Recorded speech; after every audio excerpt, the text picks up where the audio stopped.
7 exactly. Okay, councillors, give me a minute to sort yourselves out and then we'll get started.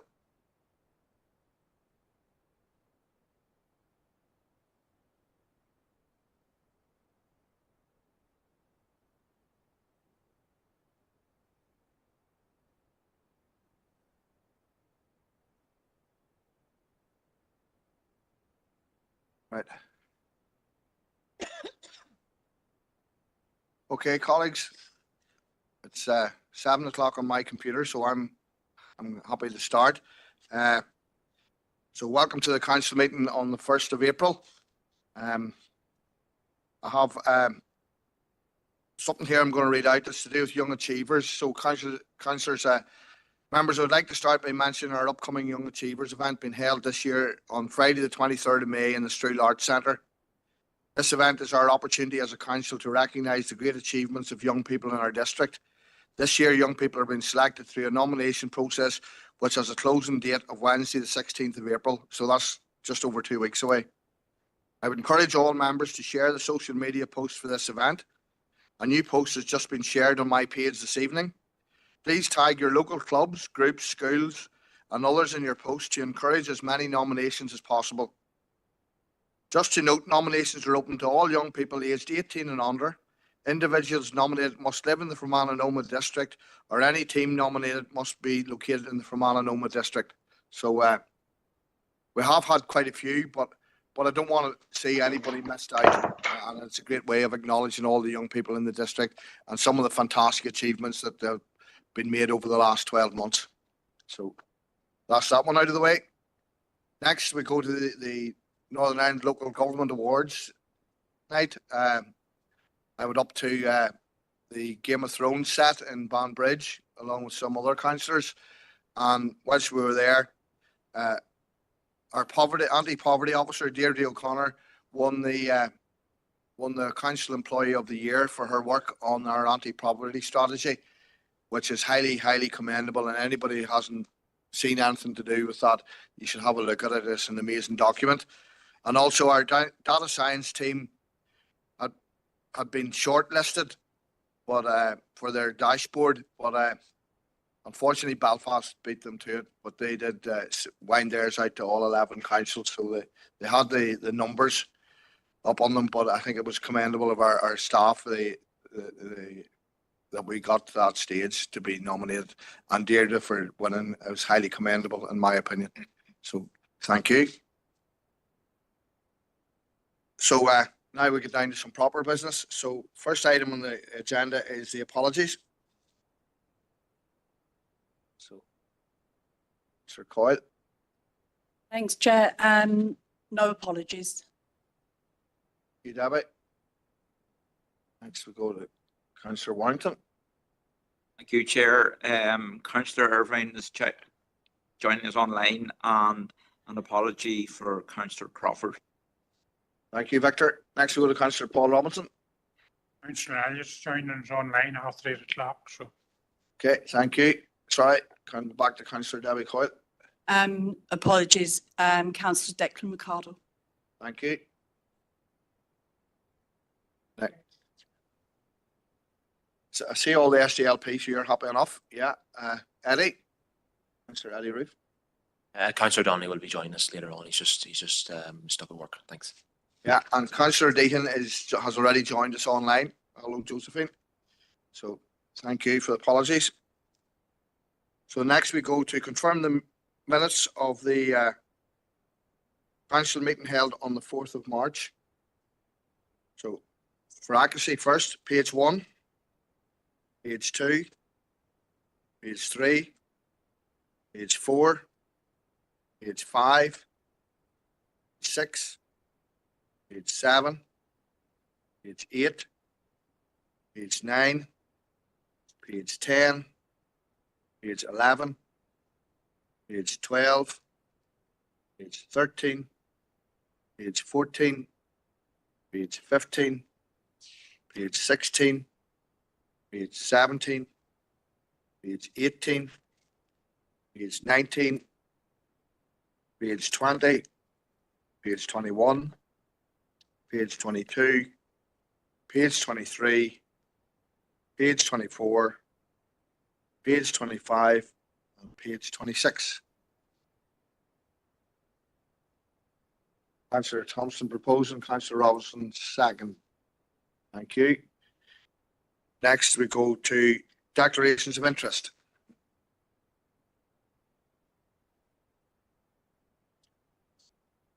Councillor Owens. Thank you, Chair. It's item 14.2. It's the reply from Jennifer Carl McNeil. Thank you. I've no other indications of declarations of interest. Next, we go to matters arising out of the council meeting on the 4th of March. So page 1, page 2. Chair, just on page 2 to confirm, we did check back on the recording. This is under item 3, and just to confirm that no amendment to the minute was required. Thank you. Page 3, page 4, page 5. Councillor McElduff. Yeah, thank you, Chair. Just to take you back to the bottom of page 2, yourself, Chair, and I worked together in meeting with the We Care project some months ago. And I wonder would it be possible to have a meeting with the relevant director of the Western Health Trust, specifically about Avalon House. Now, I know there's a preferred methodology for communicating with the trust nowadays. It's the healthcare group. You know, that's fine. But I think this is of such import that we seek a meeting with the relevant director. I think it's Tom Cassidy. And, you know, if that could be sought, a meeting to discuss the future of Avalon House from the point of view of providing short-term respite for families. We understood the issue well, following on from our meeting with the We Care project people, and we want to advocate on their behalf. But it's somewhere between the Trust and the RQIA. They've corresponded variously with us on it, but I think it'd be good to close in on this, because otherwise it'll drag on for months and years that there won't be that short-term respite facility. So I'm proposing that we write to the Trust seeking an engagement with the relevant director of the Trust, Tom Cassidy, in relation to this matter. Thank you, Chair.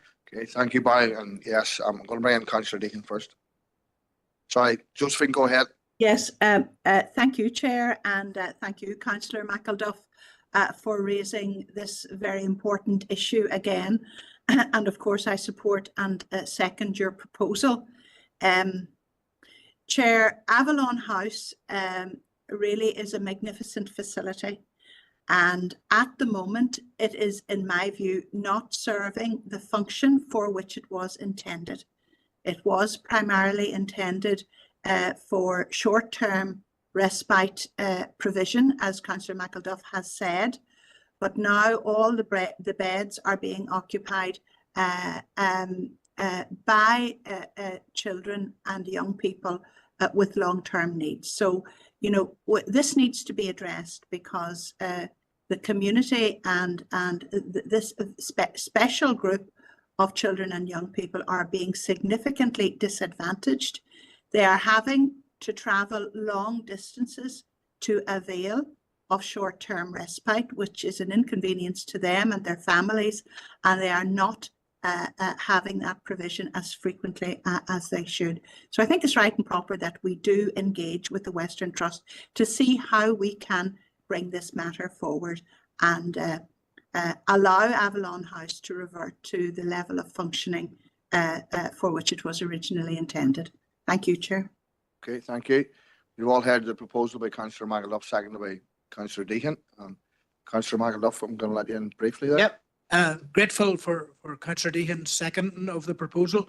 And yourself and I had a conversation about this the other day, Chair, about the possibility of doing this. And I remember you remarking that in the meeting, all they were asking for, the parents, was a good night's sleep. You know, and that struck you, and it struck me. And we need to close in on this as soon as possible. Thank you, Chair. Yeah, thank you, Barry. And indeed, we did have that discussion. And that was the one thing that the vast majority of the people, it wasn't the white party or anything, it was simply to get a night's sleep without having to worry about a person who needed constant care. So are we all in agreement? Thank you. So I had got to page 5. Chair, just in relation to item 5.5 from Anna Lakeland Forum, I'm not yet in receipt of the report. However, I do expect that it will be received imminently. And I can detail for members later in confidential business just the reasons, I think, for the delay in relation to the release of the report. However, Chair, I can confirm the project manager will be recommending to us that we accept the most economically advantageous tender, which is in the sum of 57.4 million. That figure will then be incorporated into our full business case. That will mean we'll be able to schedule the Special Council meeting for the investment decision on the 15th of April, and we will proceed to arrange briefing with members for the 10th of April, and we're obviously happy to do party briefings as well in advance of that date. Okay. Councillor Robbins. Thank you, Chair, and thank the Chief Executive for the update. I mean, I do genuinely welcome the clarity and the update provided there, because it feels as if this issue has been delayed. The delays have been, or there have been delays to the delays over the last 12 months on this. So that clarity is welcome. But I must say, I express a little bit of surprise and concern, to be honest, in terms of we're being told now the investment decision, there are going to be briefings next week, followed by the investment decision only a matter of days later. This, as I've said many times in this room, this is by far the biggest decision any of us as 40 councillors within this mandate are going to be asked to take. So I do question why, given it has been delayed for 12 months, why the urgency or the rush now to steamroll this decision through in effectively a fortnight, Chair, because again, I'm sure we can talk about it later, but just to reiterate again, just in terms of the absolute concerns and profound level of concerns within the council or within the broader public at the moment, both in terms of households but also businesses, in terms of the affordability of this project. So, Chair, I mean, I'll not drag it on, but I do welcome the clarity. I would question why there's now this sense of urgency or rush, or I mean, is it in order to ask Chair for even to give members a little bit more time, because presumably whenever we get this documentation, and I mean, if there are going to be briefings next week, I'd like to think we would receive all the associated papers this week. So, Chair, it's just to get clarity in terms of timescales, when are we going to get papers, and for clarity on why exactly there's the rush, because, I mean, well, I'll sum up, Chair. I do think these last number of months, the last 3 months in particular, have been squandered. We had an opportunity to go out and engage with people locally. We didn't. And now it seems to me that we're effectively rushing this very final but very important step. Thank you. Thank you. Bring the Chief Executive back in. Okay, Chair, and maybe just clarify. Firstly, there has been extensive consultation on this project all over a number of years, and that can certainly be summarised again for members at the subsequent meetings. It's also inaccurate to say, Chair, that there's been delays for 12 months on the project. There have been delays certainly for a couple of months in relation to the receipt of the documentation. And as I've said, I'm quite happy to detail the reasons for that later in the meeting. In relation to what the members described as the steamrolling through, that's not the case. We have always clearly highlighted our indicative timescale for the project, which was commencement. Actually, we were aiming for commencement in April. That ties in with our levelling up and other funding.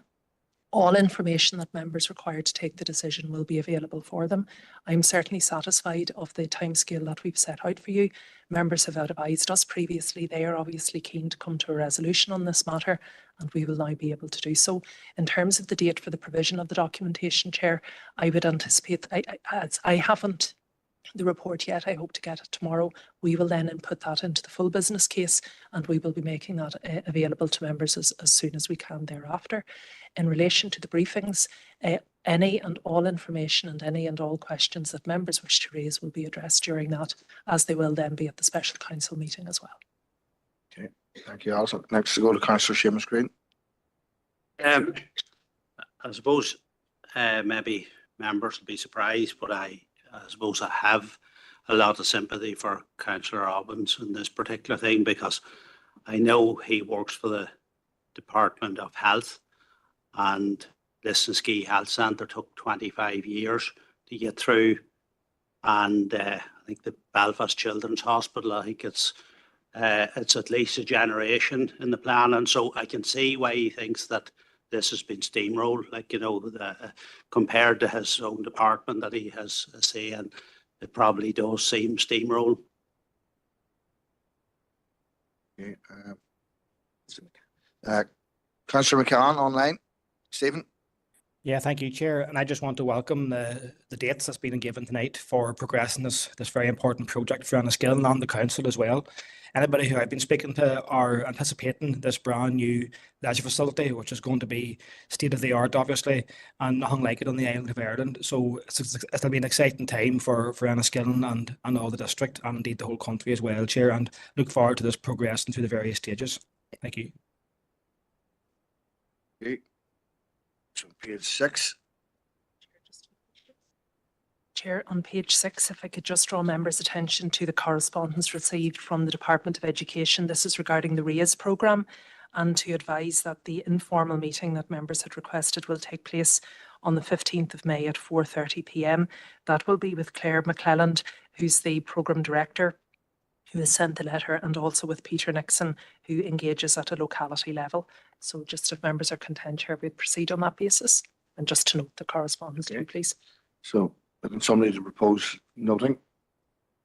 Councillor McPhillips and Councillor Robinson. Thank you. All happy to proceed? Meeting. Thank you. Page 7.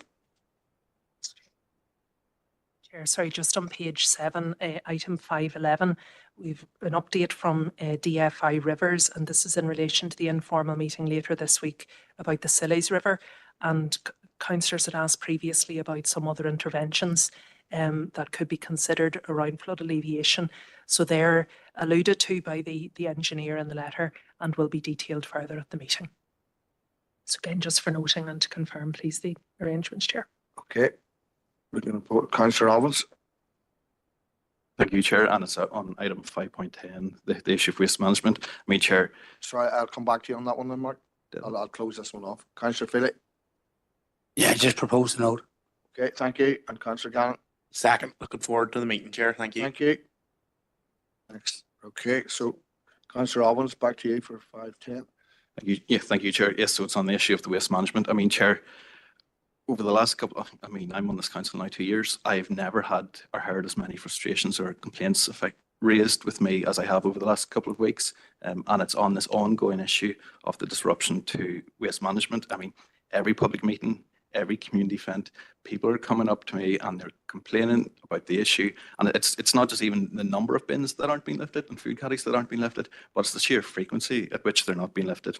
I mean, and I'm not at all surprised that people are starting to complain quite significantly now, Chair, because even just there this evening, I've had a quick look for the month of March. So the 4 weeks that have just passed, there were 60 routes, 60 routes were either entirely missed or largely missed in many cases.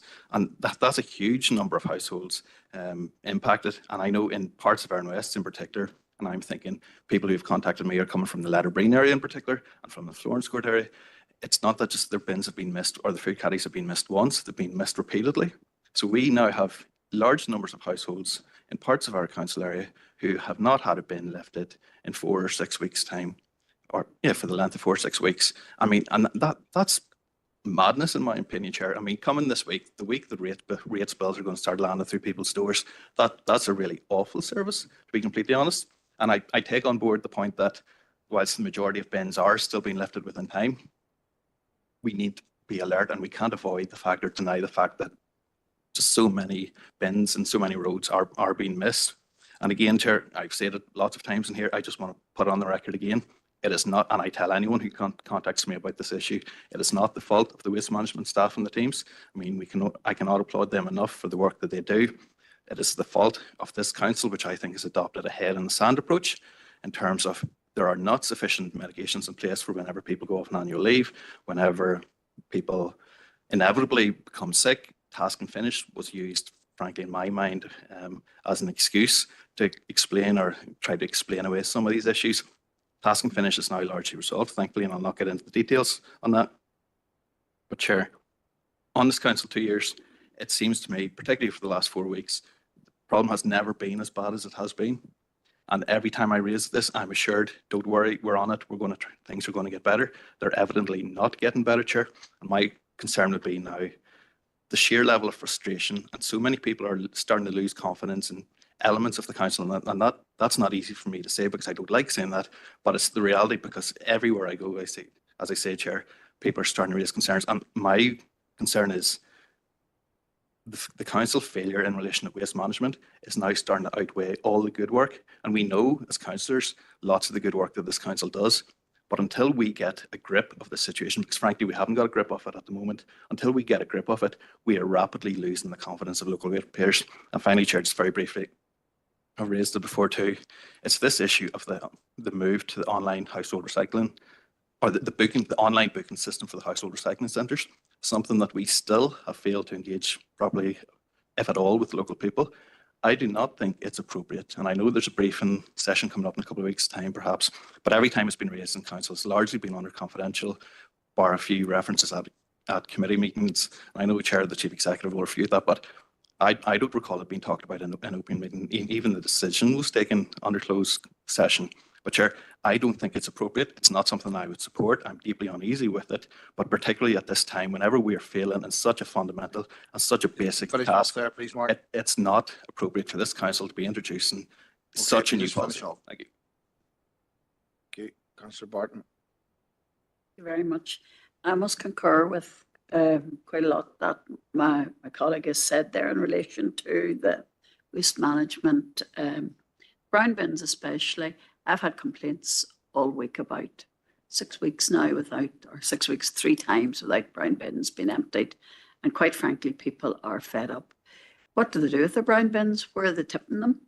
Can't go to their local recycling centre. They don't accept them. Or sometimes it's closed, but they don't accept them. They don't have the facilities for accepting them. They have to go further away or elsewhere. So I think if there is a problem with brown bins, surely the recycling centre, their local recycling centre, should at least make some provision for collecting these brown, or for having a facility that these brown bins can be emptied, especially after 6 weeks. The second thing I want to say, and that's relation again to the online system, online booking system. It may be convenient for many people, but I'm certain it's not convenient for people in the country, in the rural areas. For example, look out, it's a good day, we clear out today, that type of thing. They don't decide a week in advance, we'll be clearing out on Tuesday the 15th, clearing out a room or clearing out a garage. So I think we've got to relook at that again. Thank you. Okay, Councillor McElduff. Yep, thank you, Chair. I think there have been some problems, but if we're looking to the future, it has been said that citizen expectation is rightly very high or high in this regard. So sometimes that's how they judge a council. But are there any measures that we can put into the public domain which are being taken by the council to address some problems that have arisen? For example, are we going to be hiring more people? Are there going to be more posts created, that type of thing? Is there anything we can share in the public domain about that?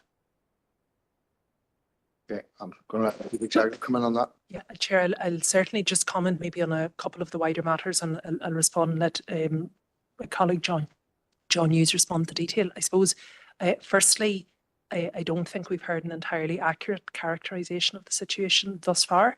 But in relation to the measures that the council has taken, we have highlighted that there has been an ongoing working practice that has now been satisfactorily resolved with the support of the trade unions, and that has taken effect from today. And this year, within our estimates that the council has already adopted, we have included an additional 8 full-time posts. We also have made significant capital provision in relation to what we would expect to be the rollout of brown bin collection across the district, albeit we are awaiting formal confirmation from DARA that will be suitable for their waste strategy, but we expect that to be forthcoming quite quickly. We have highlighted both in open session and as appropriate if staffing matters are being discussed in confidential business, that both legacy councils worked on a deficit number of staff in this area, and some time has been taken to ensure that we have the appropriate staff complement. So the comments regarding sickness absence and appropriate cover arrangements, I'd certainly be satisfied that from this financial year onwards, we have the full financial provision for the recruitment of the posts and for the staffing at the appropriate level. John may wish to comment, Chair, specifically on some of the missed routes or the frequency and duration of non-collections that were referenced. Yes, thank you. Thank you, Chair. Yeah, just maybe on a, I suppose, an accuracy point of view, I think there was a reference to 60 missed routes, and I think it was that no bins has been lifted in a 6-week period of time. I would just reiterate, and I think we've mentioned it in reports to both Environmental Services, which then obviously come to Council on a number of occasions over the course of the last 12 and 18 months, that the Council continues to lift more than 98% of its bins on time and as scheduled every week. We appreciate that there have been particular issues with the small food waste only caddies, and I think it's probably as important that we differentiate as well. Again, we have done this, been acknowledged that there were a rollout of food waste caddies on the basis of a funded programme a number of years ago, and that affects about half of the district, and the other half of the district have the large 240 brown bins which accept food waste and organic material. The Chief Executive referenced some of the capital provision that we've made subject to the outcome of the DAERA consultation process, and I said we'll await that. As I understand it, the department anticipate that there'll be an announcement in terms of a new waste management strategy for Northern Ireland, certainly during quarter 1, and so we would hope that that will be sooner in quarter 1 of this current financial year, and that will then give us, I suppose, the peace of mind to move ahead with the development of business cases and the implementation of some of the provisions that we've talked about previously in the members' waste and recycling working group, and then at Environmental Services Committee around large brown bins. I suppose I'd also maybe just clarify that there was comments about online booking. I suppose there's a couple of things. Members referenced that we have a study visit, and a number of members I know have indicated that they plan to attend that. That's coming up, I think it's on the 14th of this month, to observe another council area that has already implemented online booking and has done so very successfully, and to the benefit of residents and ratepayers within that district council area. So we have that, and we will take the learning from that process. One of the early learnings that we have from that process, and it maybe goes back to members' comment about people don't know 2 weeks or a week in advance what they're going to be doing if the weather's good. The online booking systems that we are looking at, and certainly the system that's been implemented in Ards and North Down, allows people to book if a slot's available as little as 15 minutes in advance. So this is not something that people have to know on the 2nd of April. I'm going to visit whichever household recycling centre it is, that you can phone up on the day. And indeed, one of the provisions, and I think I've referenced this previously, is that I know there have been some concerns, members have talked about it previously, that not everybody is going to be digitally literate, they're going to be IT literate. So again, there's, what we're looking at would be provisions that people then will be able to phone up, pardon me, will be able to phone through to on the telephone and say, is there a slot available, and make that booking over the telephone. So it's taken on board some of those concerns that it's an immediate service, that it's something that's reactive and they're available to meet the needs, not losing sight of some of the legacy issues. And one of the reasons for implementing this are very much around health and safety concerns across our household recycling centres. Many of them are smaller, and we are looking at implementing effective health and safety mitigations, and online booking is one of those mitigations that we're looking at in that regard. Thank you, John. I'm going to remind councillors before, I know there's quite a number of their hands up if they want to speak. This will be discussed again tomorrow night at EAS, so if you bear that in mind when you're making your comments. Councillor Gannon. Thank you, Chair. Firstly, just to recognise that this is an issue with the brown caddies, not the blue or black or green bins. I think in general we do a very good or excellent job of collecting the general and recycling waste bins. But the thing with the brown caddies, and I do share some of the concerns of Councillor Ovens here, is that it appears to be hitting the same areas multiple times. It appears to be, and anecdotally, it appears to be. And many people I know are saying, we don't bother if we're just throwing in the general. It's not worth, especially as we come into the summer with the warmer weather, with food waste. I'm sure you all can see the issue there. And this has been ongoing for an extended period of time. It's been going for a long time. And I appreciate efforts are being made to fix this, and I look forward to those coming through. But there is this confidence issue. People have said to me, I pay my rates, the only thing I get from the council is me bin collection. And whilst they acknowledge the rest of their bins are collected, they still find it so frustrating, because as far as they're concerned, that's a third of the council services that they engage with that just gone because it's one of the 3 bins. And it's a perspective that is held out there. And there is this issue as well around the household recycling centres closing at fairly short notice. And again, people find that very, very frustrating. And then that feeds into community concerns around the online booking. I've had quite a few people message me about online booking system, expressing concerns, and I've engaged with the directors and spoke to them directly. And I think many of the concerns could be sorted. But I think we do have an issue, and we do need to make it a priority to resolve that issue. Collecting the bins is our main service, as much as we do a lot of other good work. But we need to work to fix this as soon as possible. Chair, thank you. Okay, Councillor Roof. Thanks, Chair, and forgive me, I might have misheard, but I think I heard Councillor Ovens say he doesn't like to bash the council. But the first probably 10 out of the first 20 minutes we've listened so far has been just that. Part of his argument there was suggesting that the change in working practices has had no effect, but the working practices have changed, has been informed today, so they would want to have been very effective to have changed the month of March.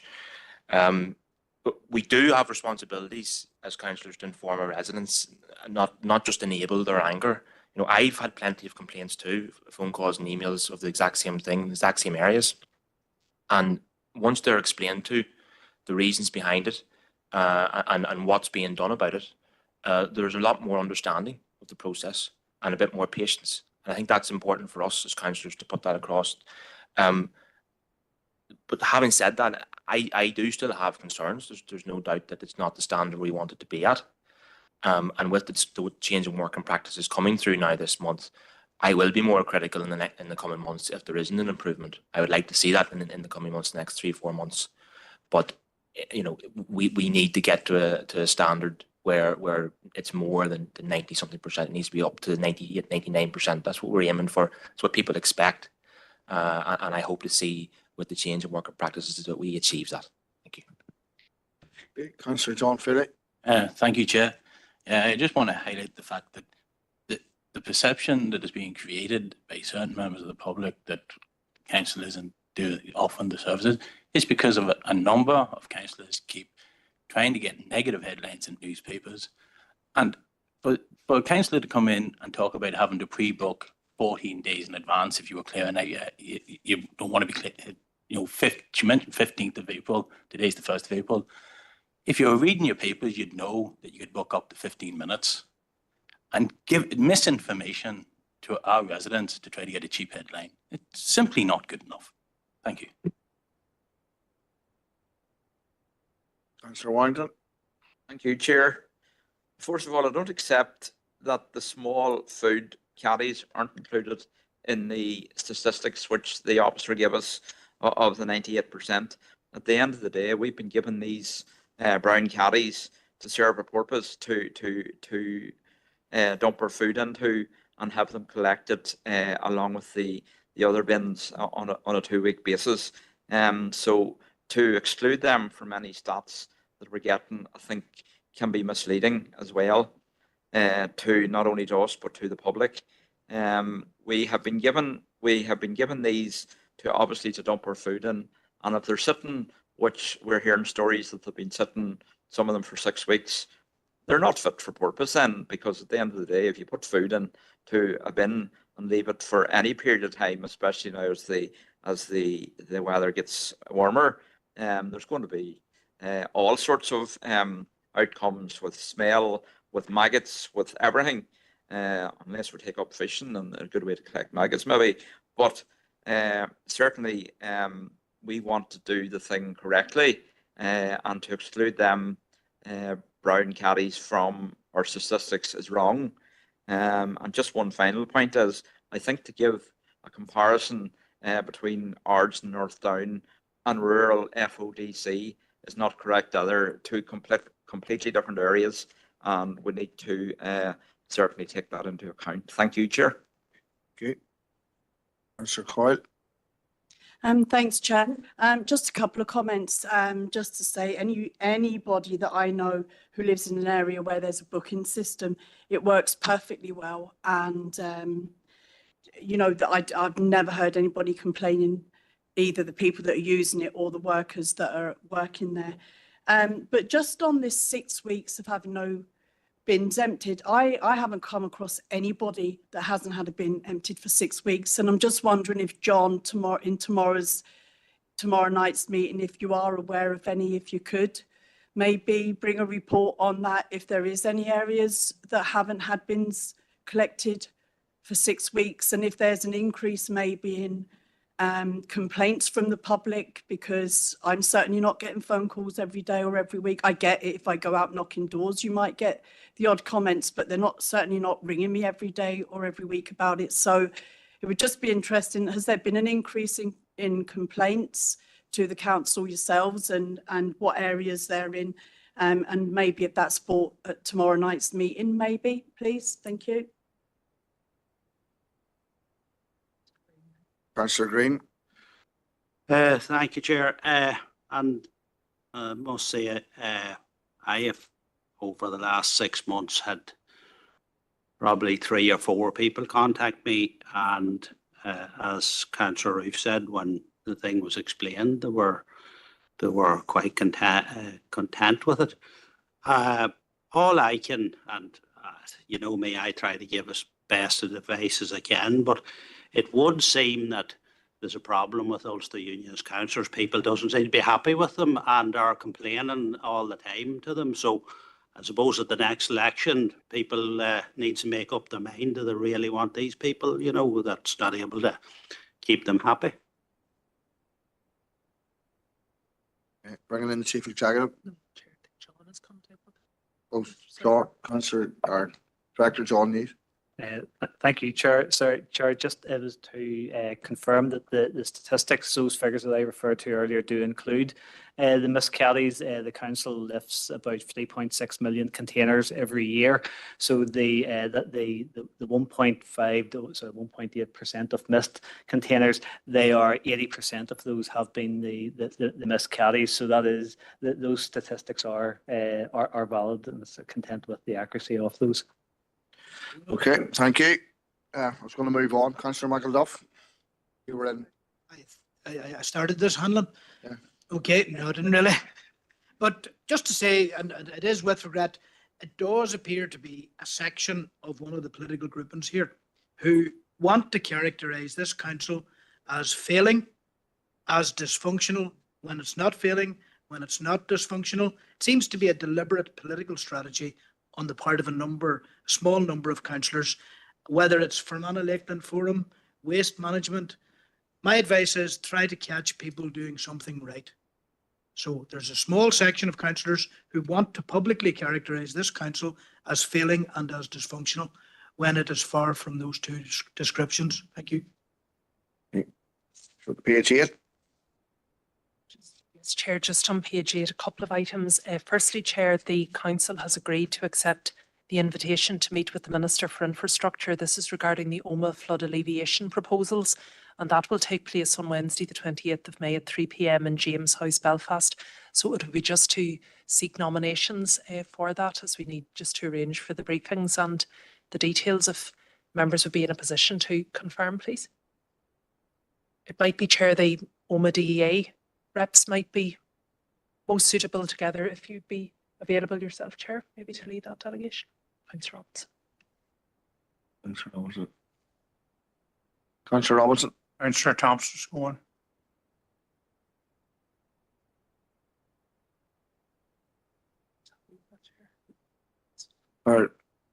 Are members happy that we go with the OMA, DEA and possibly myself? Okay, thank you. Councillor Gannon. What date was that again, Chair? Chair, Wednesday, the 28th of May at 3 p.m. in James House. It's Belfast based. If possible, we might like to send someone along to that. Can I get back to you on that? Yeah, that's okay. Thank you. Okay. Councillor Deehan. Thank you, Chair. Chair, I'm normally not free on a Wednesday, but I will, if it's okay, I can confirm my availability for that meeting. It's an important meeting. I would really love to be able to attend.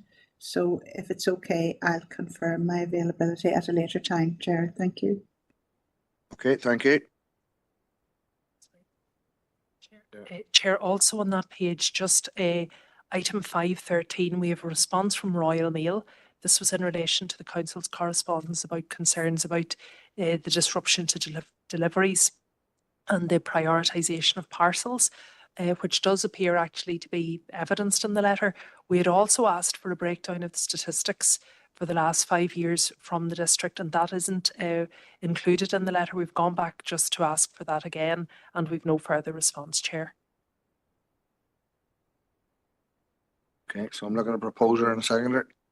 Councillor Robinson, Councillor Hawkes, thank you. So page 9. Yes, Chair, just on page 9 to draw members' attention to the BT correspondence about Storm Mayo, and this again relates to the correspondence, or sorry, to the compensation that the council had asked about. So they've set out their arrangements for that in the letter. Okay, thank you. Note again, or yes, please, Jonathan. Proposer to note. Councillor McGrath, Councillor Thompson, thank you. All in agreement. Page 10. Page 11.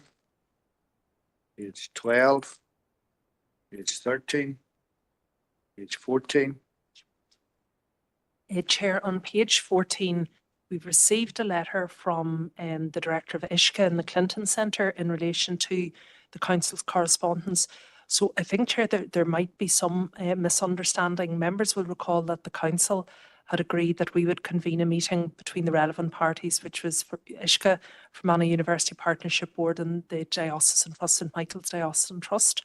The director of the ISCA programme appears, I suppose, perhaps not to appreciate that that was the context for the meeting.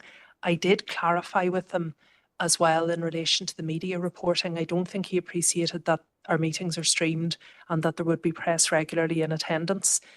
So I would just be suggesting at this point, Chair, we note the correspondence. We have an agreed resolved action, which is that the Council will be convening a meeting of the interested parties whenever we receive a response from each of the 3 organisations. Okay, thank you. Councillor Maguire. Right, Thomas. Good morning, Carly. I'm happy enough to propose the actions as outlined by the Chief Executive. Good morning, thank you. Thank you. Councillor Coyle. And I'll second them. Okay, all in agreement? Okay. Page 15. Page 16. Page 17. Page 18. Page 19. Page 20. Page 21. Page 22. Page 23. Page 24, page 25.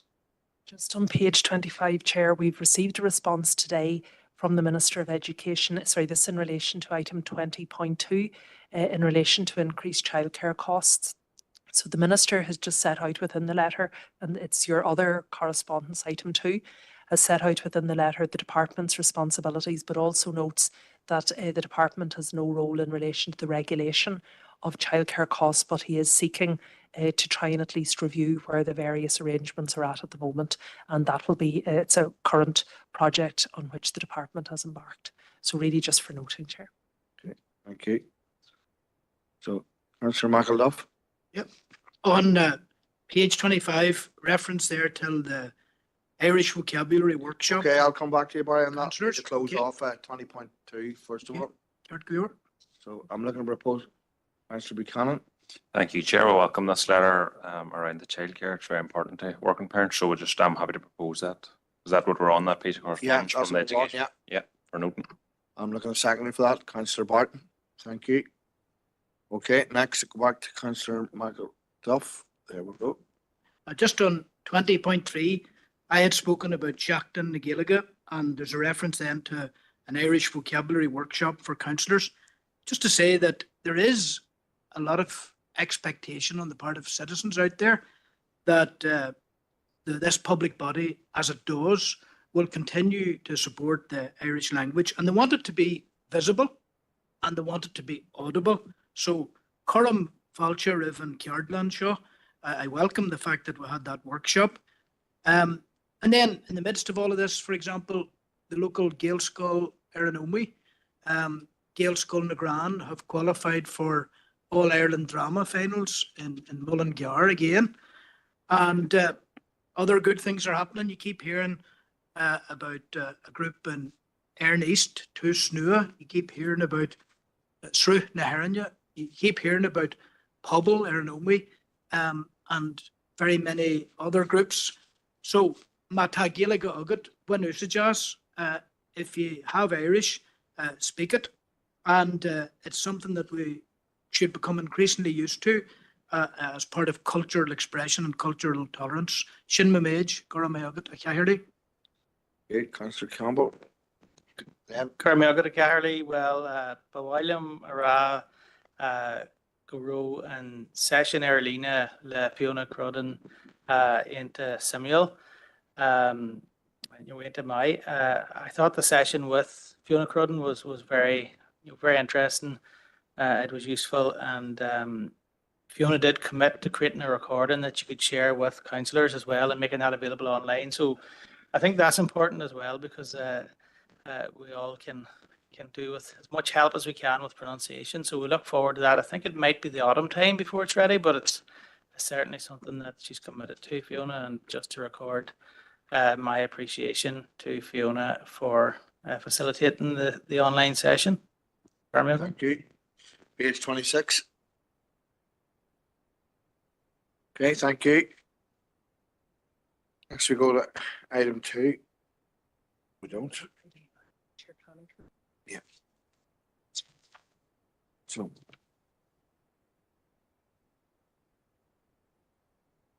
So we go to the Planning Committee on Wednesday, the 19th of February, 2 o'clock. Chair was Councillor Maguire. So page accuracy, page 1, page 2, page 3, page 4, page 5, page 6, page 7, page 8, page 9, page 10, page 11, page 12, page 13, page 14, page 15, page 16, page 17, page 18, page 19, page 20, page 21, page 22, page 23, page 24, page 25, page 26, and page 27. Councillor Maguire. Agor Margaret Carey, Molum Monterisky, Dun Kushta Planana. I propose the minutes of the Planning Committee. Agor Margaret. Okay. Seconded by Councillor Robinson. Thank you. Authorising now. Page 1. Page 2. 3. Page 4. Page 5. Page 6. Page 7. Page 8. Page 9. Page 10. Page 11. Page 12. Page 13. Page 14. page 15, page 16, 17, page 18, page 19, page 20, page 21, 22, 3, 24, 25, 26, 27. Thank you. Next we go to environmental services. Yeah, held on Wednesday the 5th, and Councillor McGrath chaired this meeting.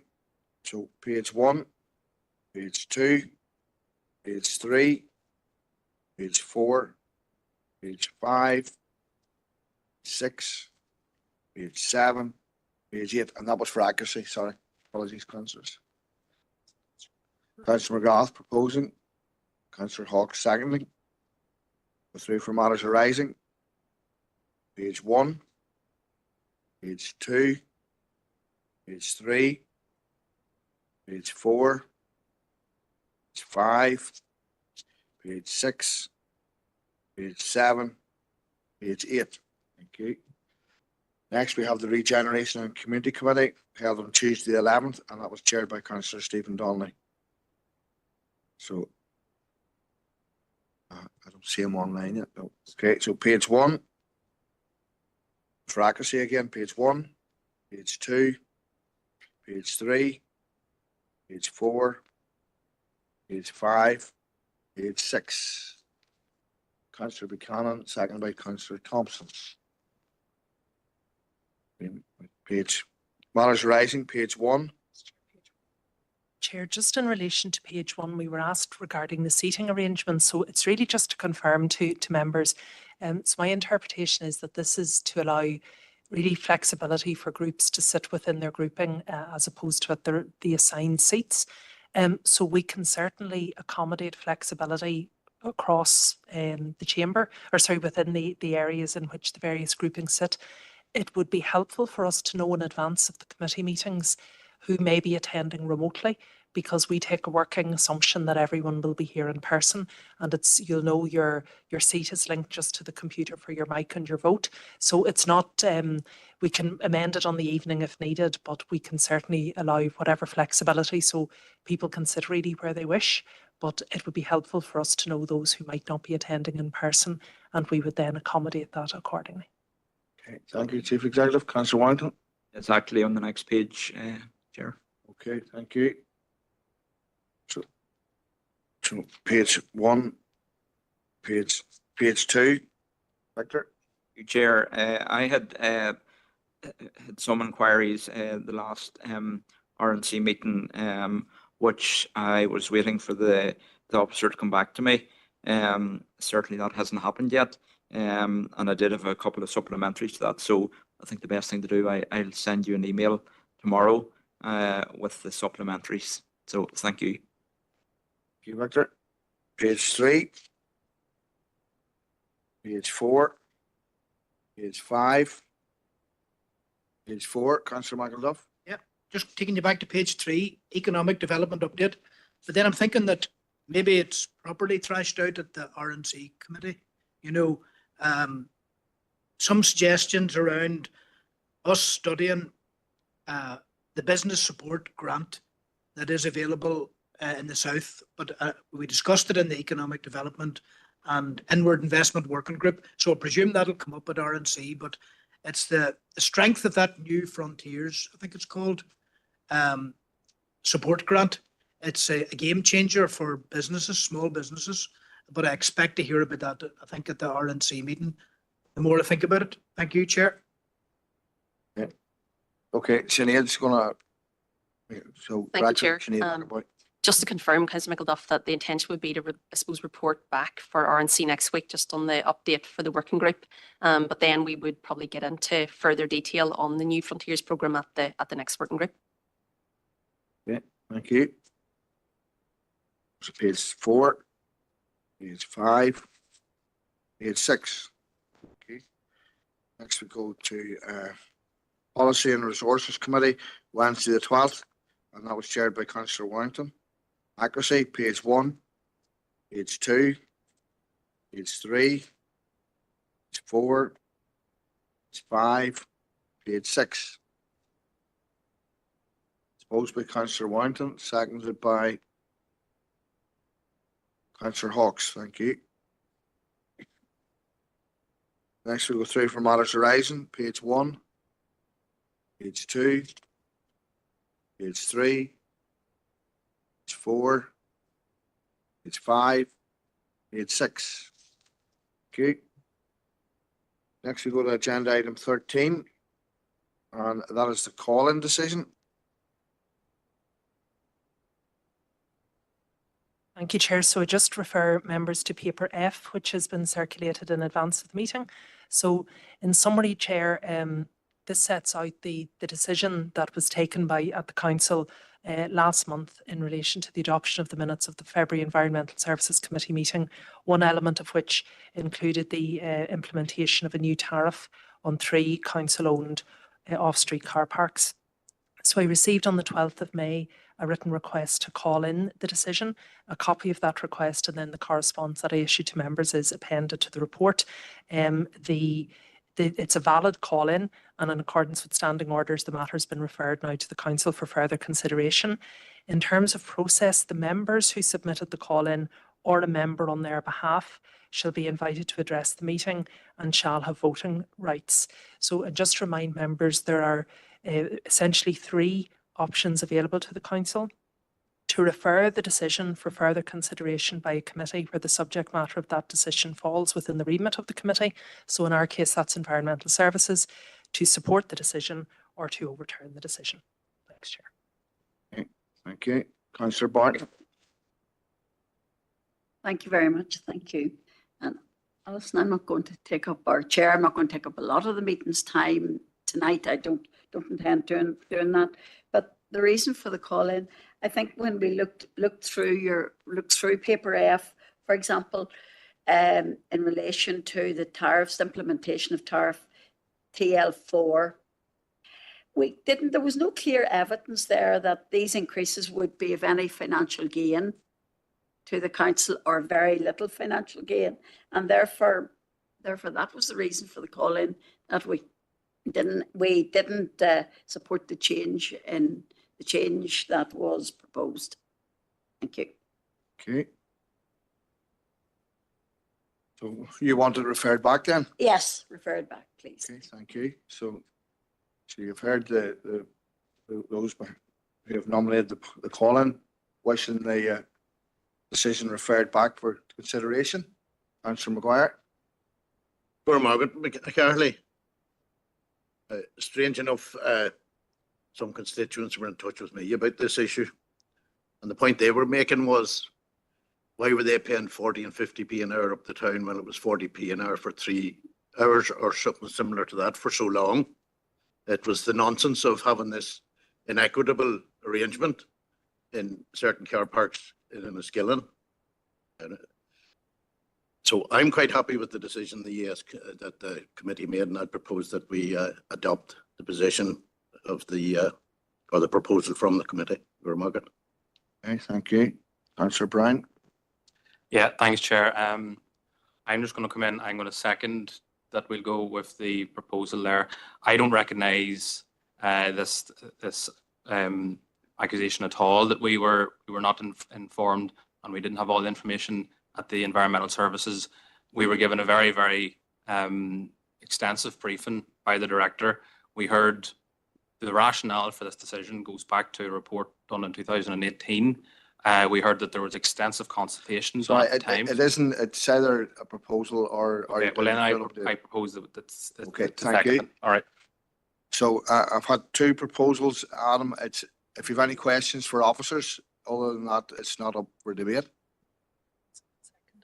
Okay, so. Right, I'm going to take Councillor Gannon here. I don't know if you had a seconder to Councillor Barton's proposal there, Chair, but I'd like to support Councillor Barton's proposal and second this. Just really briefly, I think this will hit working people. Yeah, worst. Thank you. Thank you. Okay, thank you. So we have 2 proposals on the table here. The first, which was proposed and seconded, is that we go with the initial decision by the the committee, the Environmental Services Committee. So I'm seeing dissent here, so we have two opposing. So can we set up a vote, please? Thank you. Can that be a recorded vote as well, please?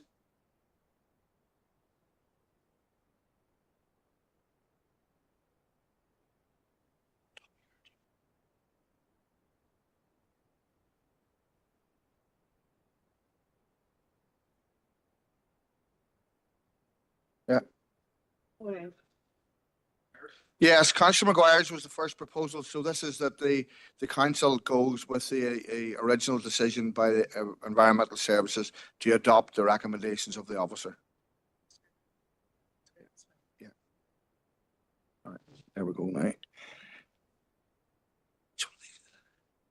Is it or against? Abstain? No, these here, the three lights.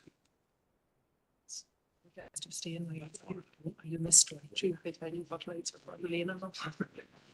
No. I'm afraid The first one's for. The first one's for. So I'd either abstain or gone against. So I've 19 and 12. 19 for 12 against. Yeah. Yeah. I'm 31. I obviously got it right.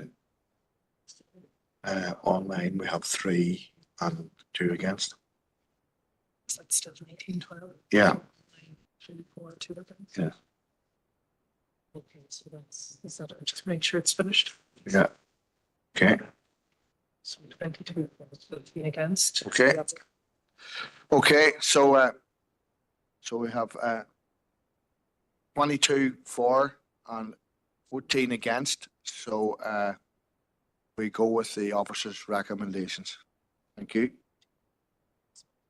So next we go to correspondence. Thank you, Chair. Chair, the first 2 items of correspondence are from Newry Morning Down Council. This is in relation to the motion that they had notified us of regarding gender-based violence against women. And in supporting the motion, we had asked them for copies of any relevant correspondence or responses that they had received. So the first is from the Lady Chief Justice's office, advising that really the Lady Chief Justice can't comment on specifics of motions, but sets out the broad parameters of the judicial system in relation to such matters. And then the second response is from the then Minister of Finance, Dr. Archibald, in relation to the provisions across the executive, and noting that the Department of Justice are taking this matter forward. So just for noting, please, Chair. Okay, thank you. So proposer to note and second. Councillor John Feely and Councillor Shirley Hawkes. Thank you.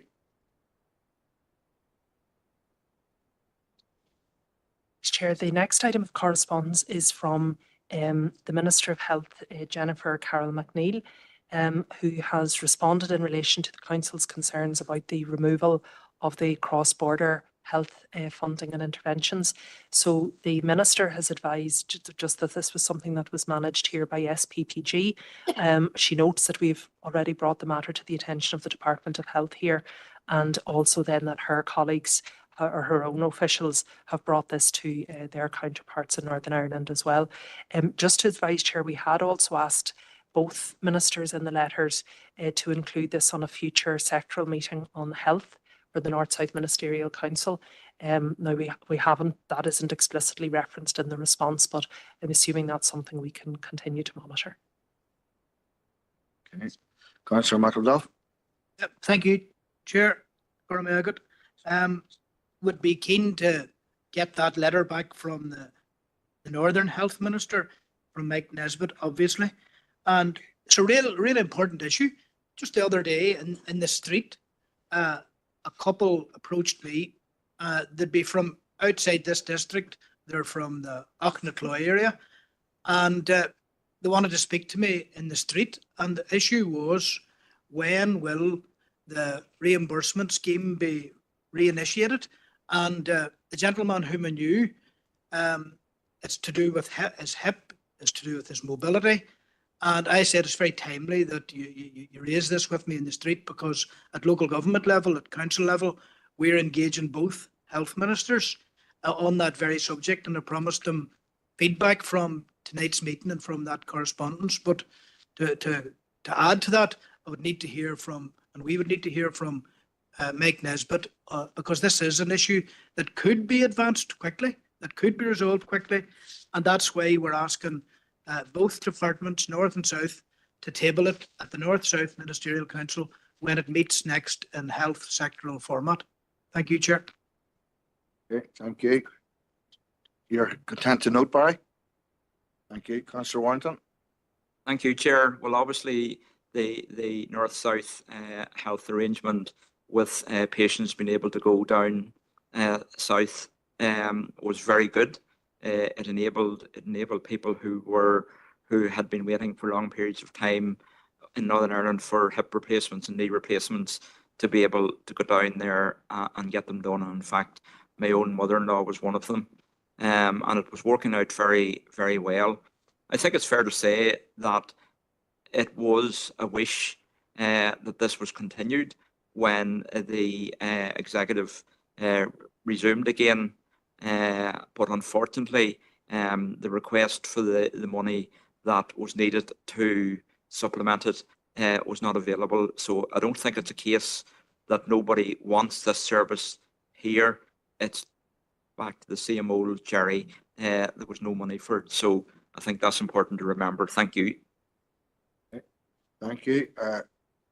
Councillor, are you seconding that, Victor? No? Yeah, thank you. Councillor Seamus Green? Yeah, I suppose it's something that crossed my mind on to get it clarified. What exactly is the cost of this? Because I know a lot of people that comes from the south up here to get operations, and then vice versa. So does anyone know, does the price actually nullify itself, or what is the net cost of this scheme on it? It might be something useful to find out, because I would have thought there was as many people coming here for operations from the south. So. Chair, just to say, I genuinely don't know. It's not a question we've asked, but we could put that into the department just to clarify it, because they I suppose they would have identified that over the years of its operations. Okay, thank you. I'm going to bring in Councillor Deacon online. Thank you, Chair. And I just really wanted to make the point that currently we have a two-tier health service. Those people who can afford to have their joint replacements privately, or those patients who have private health insurance to enable them to do so. It is a very costly operation if you're looking at a hip or a knee replacement. And yet people, Chair, as you will be aware, are willing to spend often their life savings on these operations because of the severe pain and disability that they face on a daily basis. And, you know, the whole situation is totally unacceptable.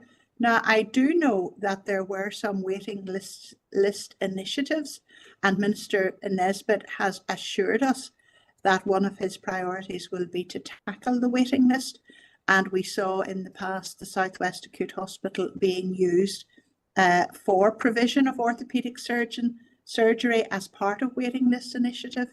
But it's a real shame that that cross-border initiative has not been continued, because it was extremely valuable for patients. And I think that it is proper that we as a council should lobby for reinstatement. So I support Councillor McElduff's proposals that this should be on the agenda for the North-South Ministerial Council. Chair, thank you.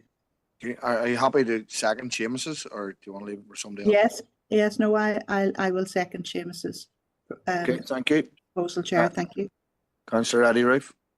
Chair, and I again to support the motion. I think it's such a worthwhile use of resources. To my memory, essentially the health trusts would put forward the money up to the value of what it would cost in the NHS, and then the patients would pay the difference. So it's not exactly that it's going to be costing, huge sums extra beyond what should have been planned for anyway.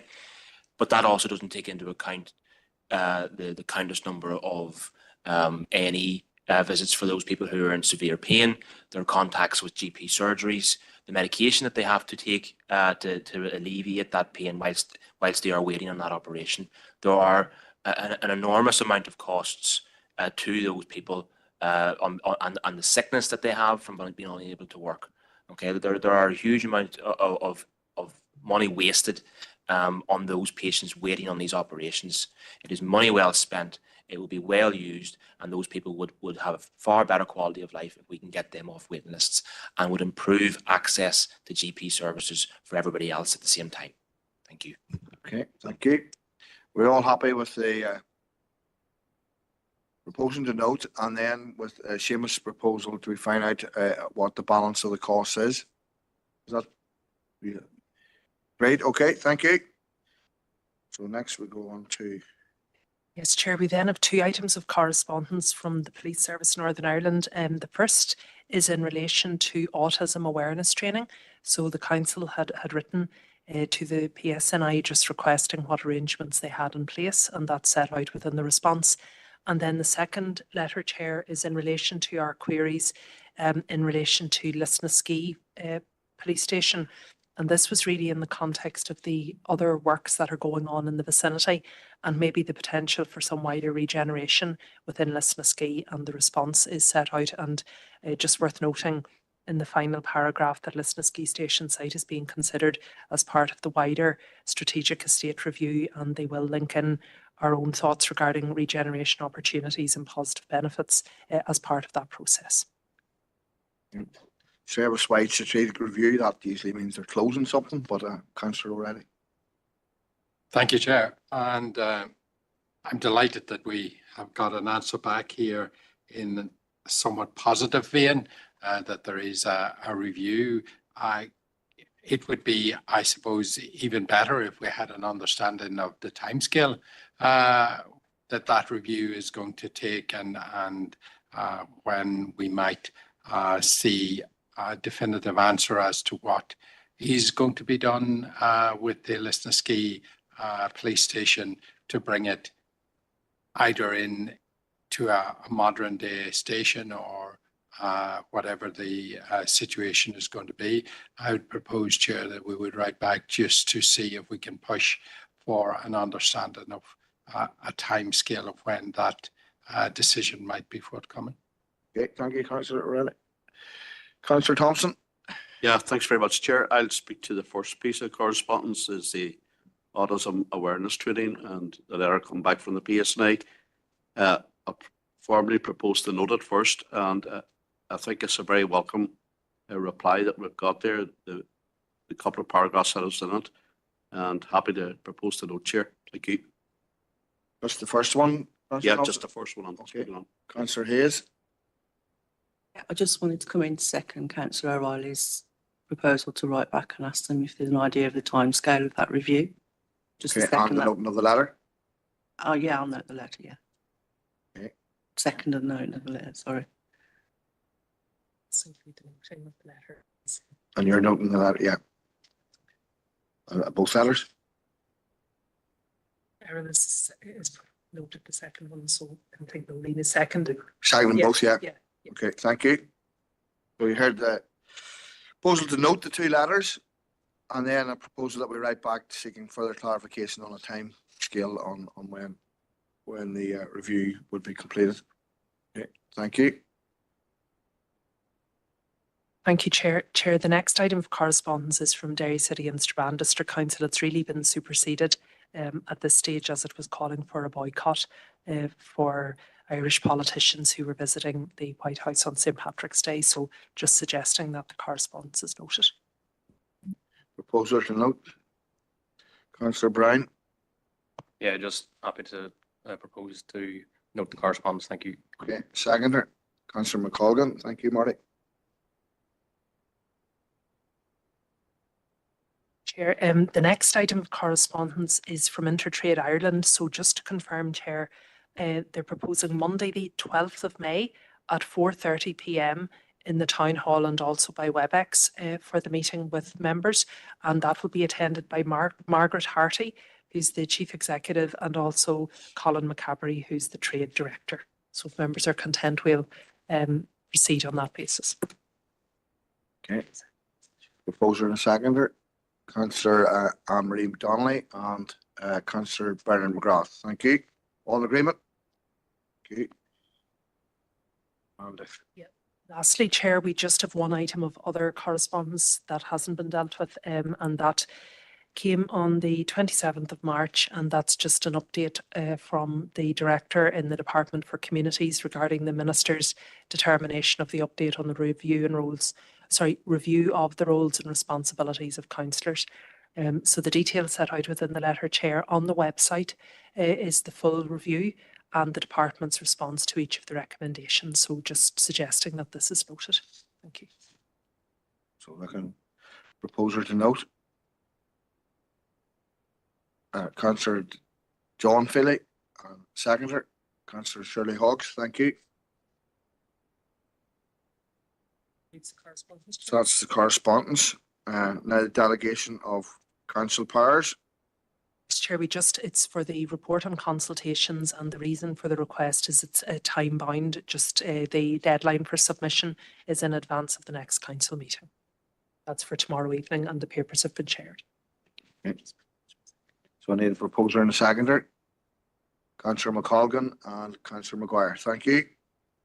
All in agreement? Okay, so next we go to the motion. So cost of living motion. So we'll go to Councillor Coyle.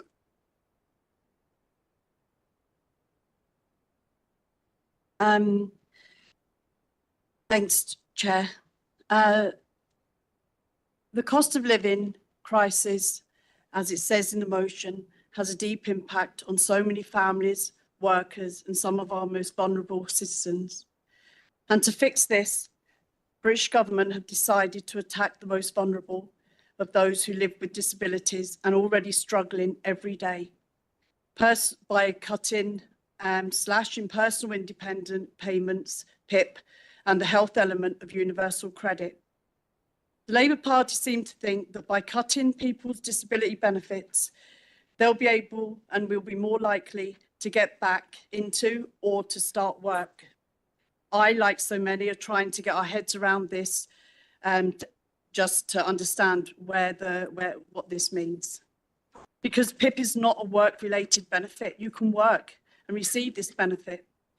I agree that work in the main is definitely more beneficial and positive for all of us, but so many, due to their health conditions, are just not able to do so. There are some that can do voluntary work in our communities, and the economic value and the benefit to their groups and communities is priceless, and that needs to continue.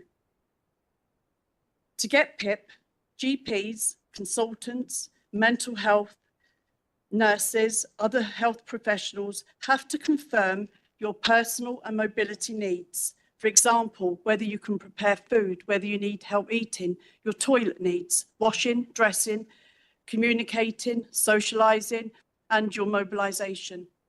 So the government is making a mockery of this. It is not an easy benefit to get. And attached to this are the carers.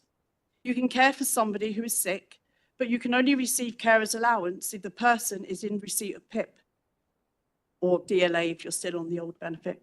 So under these shocking cuts, not only will, say for example, a couple, one of them has, for example, a stroke, a life-changing disability, or maybe born with a life disability, their partner can no longer work full-time because they're the carer.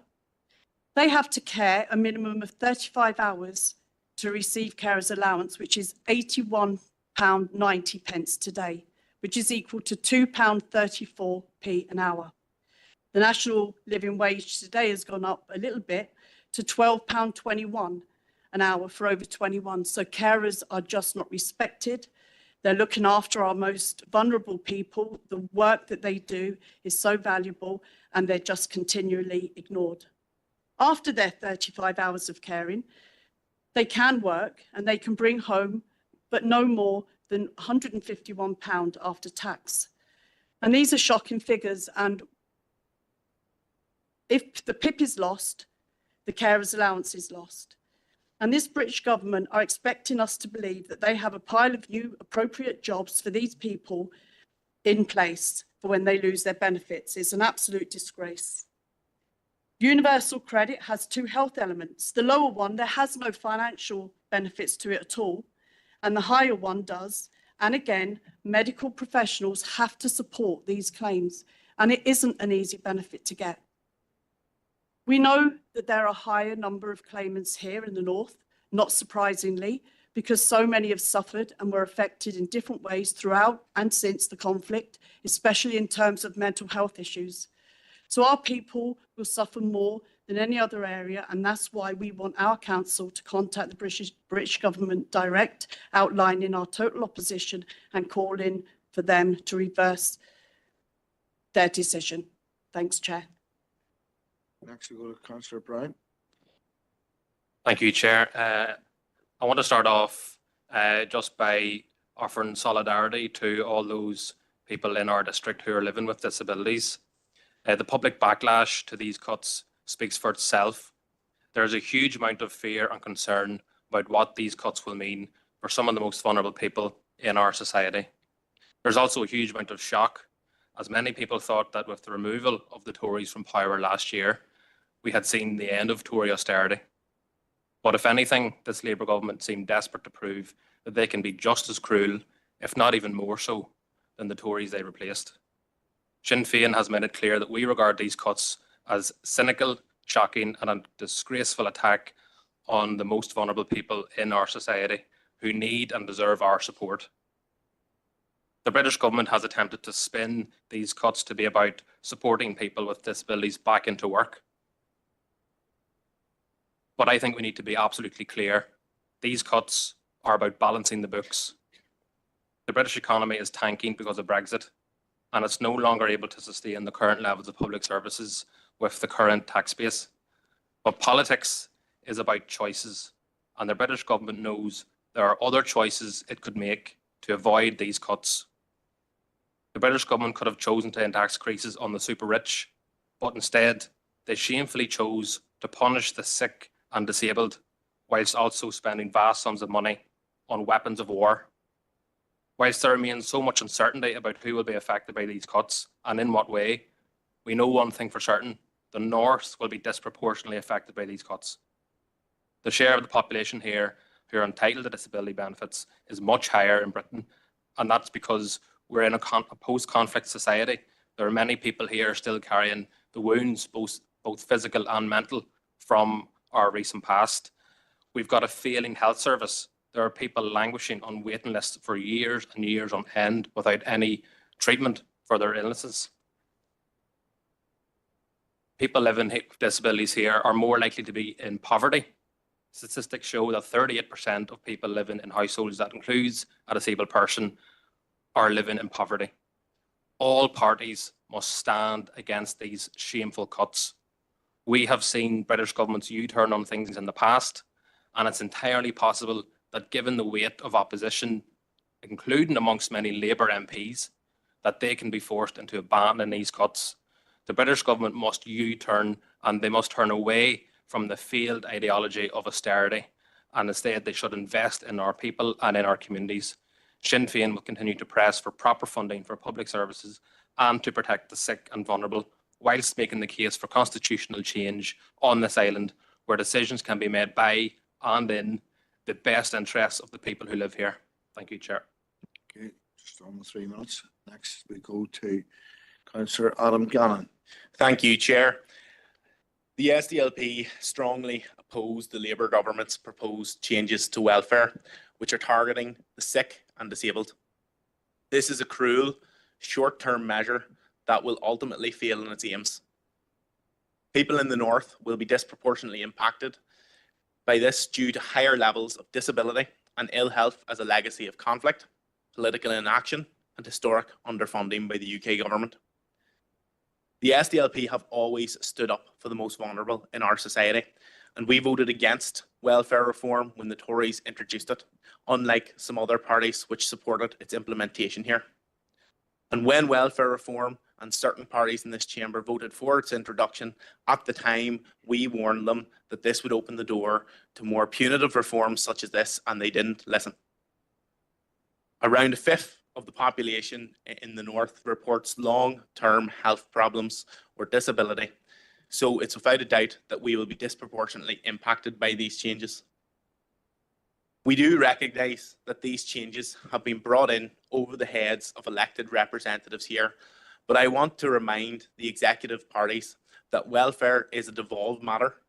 The executive have the power to help people here, and unlike their failure to act on the 2-child limit, they need to act here and now. I would like to propose the amendment as submitted, which reflects the executive's ability to act on this issue. We understand that there's a shortfall of funding available to mitigate these cuts in full. The Minister has quoted a figure of 150 million per year in order to do so, which may not be available in its entirety. That said, though, there will be opportunities to mitigate the very worst impacts of the cuts at a local level, even under current constraints. It's beyond time that this executive and the parties within it act to protect the vulnerable in our society, rather than paying lip service to the real challenges people are facing. Now's the time for the parties in the executive, including those proposing this motion, to do more and use the powers they have to act, because they can and they have a moral responsibility to do so. Chair, thank you. Next we go to Councillor McGrath. Thank you, Chair. I would like to second the amendment proposed by Adam. The idea that changing benefits will simply push people into work ignores reality. Without sufficient investment in jobs, health and support services, these changes will only increase hardship, not employment. These cuts are being driven by a short-term savings target rather than any meaningful effort to fix the system or improve people's lives. We cannot support a policy that prioritizes quick savings over long-term solutions. Raising claimant numbers are a result of a deep systemic failures, including underfunded healthcare, record NHS waiting lists, poor mental health support, and inadequate provision for disabled people and young workers. This also shines a light on how little has been done by the executive to make people's lives better through investing in much needed health reform, particularly in reducing waiting lists. It is no coincidence that the number of people on PIP is increasing, and more people than ever are living in pain with chronic conditions which could be better supported if they had access to vital health care at the time they need it. Whilst we oppose in the strongest terms the proposed changes, this needs to be a wake-up call to the executive that doing nothing simply isn't an option, and that their inaction is contributing to worsening situations for vulnerable people across the north. We have to recognise that welfare is devolved and the executive must step up. And while these cuts will create a serious financial challenge, there are steps ministers can take to mitigate the worst impacts. The SDLP will continue to stand for those affected by these cuts and work with others to find solutions. It's not enough just to criticise these reforms. We all have to be prepared to act. Thank you, Chair. Okay, thank you. So at this stage, I have an amendment in front of me which has been proposed and seconded. So I can either go straight to a vote or we can continue to have discussion, but the discussion will be around the amendment. No?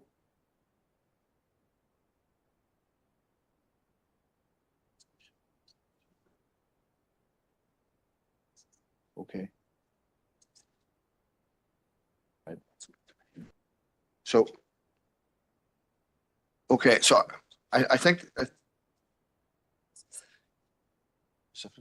okay, so I can either call that we take a vote on the amendment now, or we can and then continue the debate on whichever motion is the main motion, or we can continue to debate, but it will be only on the amended at this, no,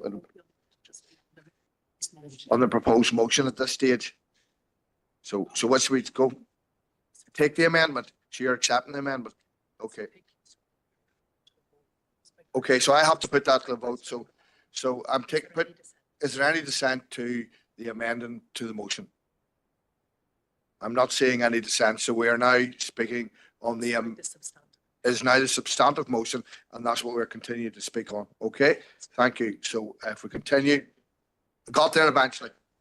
So Councillor Kathleen Kelly. Thank you, Chair. Once again, Westminster has made clear that it has no regard. Right, Kathleen, you couldn't pull your mic just over a wee bit. It's catch your voice. Thank you. Thank you. Chair, once again, Westminster has made clear that it has no regard for workers, families or public services here, with yet more cruel cuts being imposed by this British government. This is an attack on the most vulnerable people and frontline services and will leave thousands more families in poverty. Politicians in London do not care about us. They have never cared about us. They have made the wrong choices, focusing on increasing spending on weapons of war while draining frontline services. The Tories' austerity agenda, attacking the most vulnerable and slashing investment in vital public services, was devastating. And now, disappointingly, the Labour government is continuing down this path with an agenda of cuts and adopting a turbocharged Tory approach. We cannot rely on a British government who always puts its own interests above that of our public services and the people who live here. It is only through building a new and united Ireland, where decisions are made in the best interests of people in this island, will we fully prosper and realise our huge potential. Thanks, Chair. Thank you. Next we go to Councillor Victor Warrington. Thank you, Chair. Well, I don't think there's a single councillor in the chamber who isn't aware of the challenging financial situation facing many of our most vulnerable across the district. These last few years have in particular been incredibly difficult, with the rising costs of almost everyday items, high interest rates on mortgages, and more recently cuts to the winter fuel payments and social welfare from Westminster. Let me make it clear that the Ulster Unionist Party strongly opposes the UK government's plans to cut support for some of the most vulnerable in our society.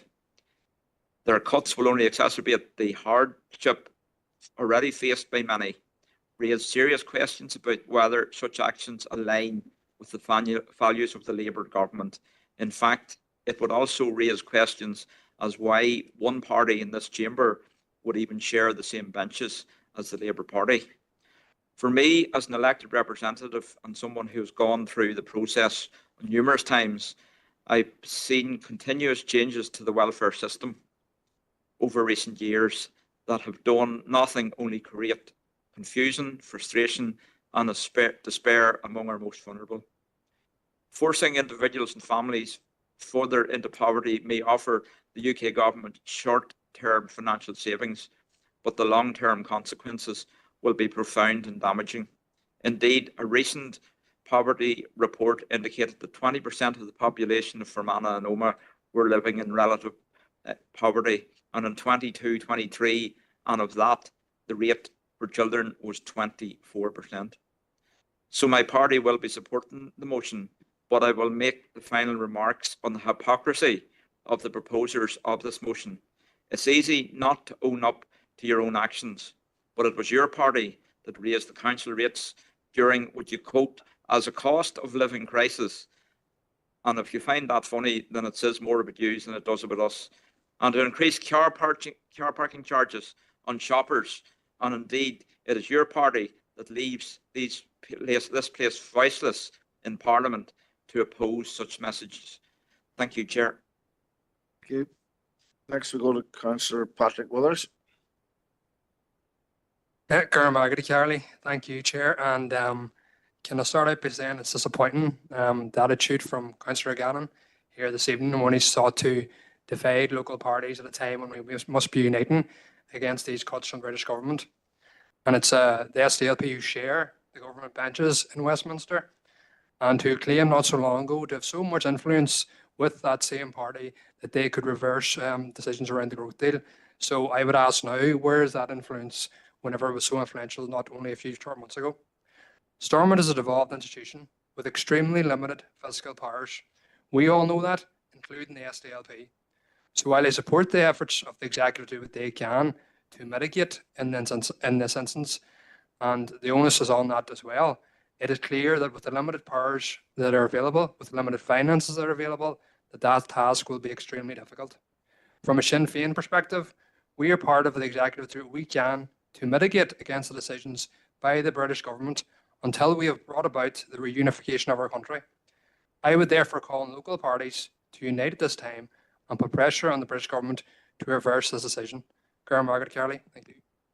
Next we go to Councillor Josephine Deacon online. Thank you, Chair. And this is a very important motion, and I'm disappointed to observe that party politics has been dragged into this motion. This council has taken a very strong anti-poverty approach, as evidenced by our anti-poverty strategy and by our anti-poverty officer. There is no doubt, Chair, that many of our constituents are facing into very, very difficult times. And I'm hugely disappointed as a long-term supporter of the Labour government that the Labour government has sought fit to target our most vulnerable people for these cruel welfare cuts. So I welcome this motion brought forward by Councillor Coyle and amended by Councillor Gannon. I think it's important that our local assembly do everything within its power to mitigate against these cuts. Councillor Coyle is quite right in what she says, that the award of personal independence payment is a difficult benefit to be awarded, and it is not means tested. It depends on the extent of your disability, and so many of our constituents benefit so much from it. And I certainly would oppose any attempt to undermine that benefit, which brings so much hope to many of our disabled people and makes them feel valued in our society. So I think it's important that, number one, that we as a council should voice our objection to these welfare cuts in the strongest possible term, and secondly, that we should encourage our assembly, notwithstanding the stringent financial climate, but that we should do everything we can to encourage them to prioritise those mitigations. Thank you, Chair. I support the motion as amended. Thank you, Josephine. Next we go to Councillor Eddie Roof in the chamber.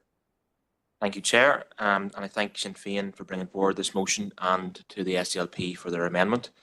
And thankfully, my Alliance colleagues in Stormont have already brought forward such a proposal to the Chamber in Belfast today, and calling on Westminster to reconsider the punitive elements of its proposals and ensure fairness and dignity for those requiring welfare support. Labour themselves have admitted that as many as 250,000 people across the UK will now fall below the poverty line with this decision, including 50,000 children. This is not a decision of a centre-left government. It's one of austerity and puts the blame for unbalanced books on the poorest in society, whilst doing nothing to help reduce the vast inequality in our society. People in Northern Ireland will take the full brunt of the announced cuts, but crucially, they will see none of the direct benefit from the £1 billion the UK government is planning to invest to make employment easier for those with disabilities in England. That's why, as well as seeing these cruel cuts reversed, we support the request to see the Communities Minister prepare a mitigation package and work with his counterparts to establish a UK-wide commission on tackling economic inactivity and breaking down the barriers disabled people face when they want to enter the world of work. This decision will severely harm the most vulnerable people in society, and it is the opposite of what a civilised society should be aiming for. We at the Alliance Party support this motion, and we hope that the pressure from people all across the UK will lead to a change to this cruel policy. Thank you. Okay. Next, Councillor John Philly. Thank you, Chair. No, I support actually amendment that the SDLP have brought. It's a good amendment, but the nonsense they spoke whilst proposing it is just unbelievable. Saying that the executive's doing nothing and needs to step up. They must realise that every time we mitigate a British cut, it's a cut to some of our other services. And we are already mitigating. We've mitigated the winter fuel payment the executive did. It's currently mitigating the rise in student fees from 3,000 to 9,000. Our students in the north still only pay 3,000. Currently mitigating the prescription charges. And from to sit over there, just pure hypocrisy saying that we're doing nothing.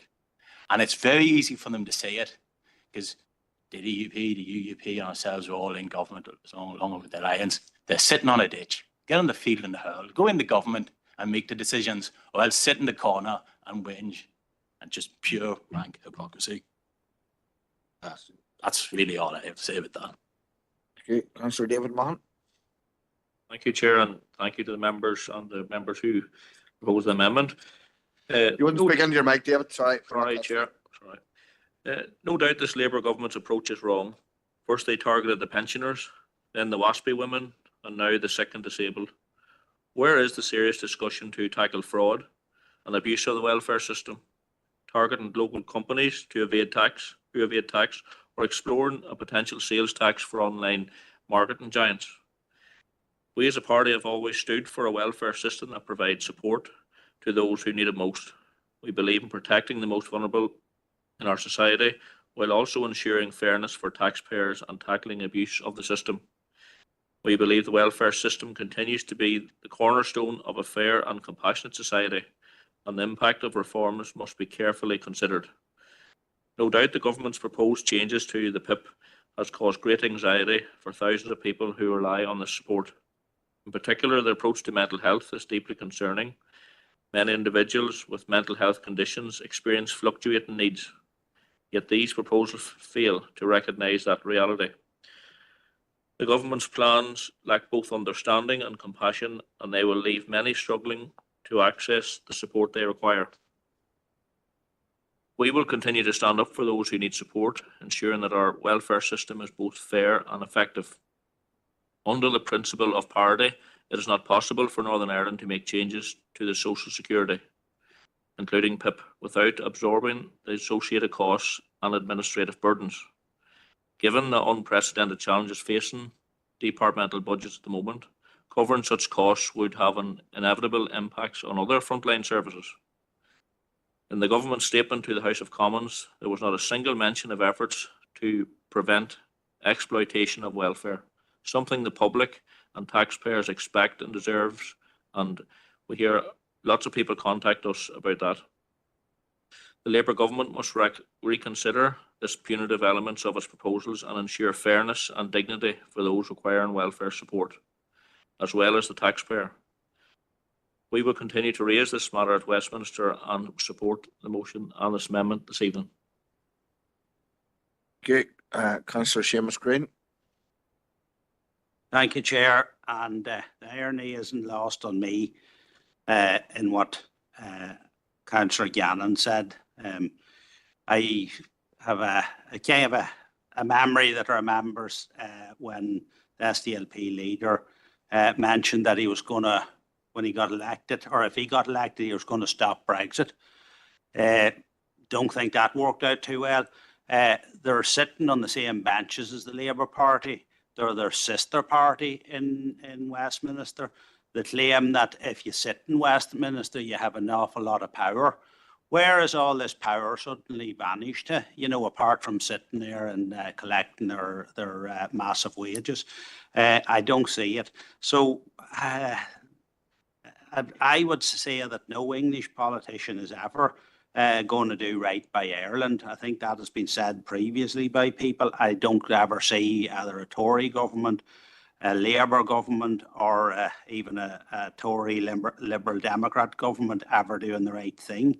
And then I suppose, I don't even know whether I should dignify Councillor Warrington's statement, because we all remember when themselves and the Conservatives cozied up and called themselves the Yukons. never about the name was ever invented for the UUP and Conservatives, as the Yukons. And I suppose it brings into light just what Stormont is.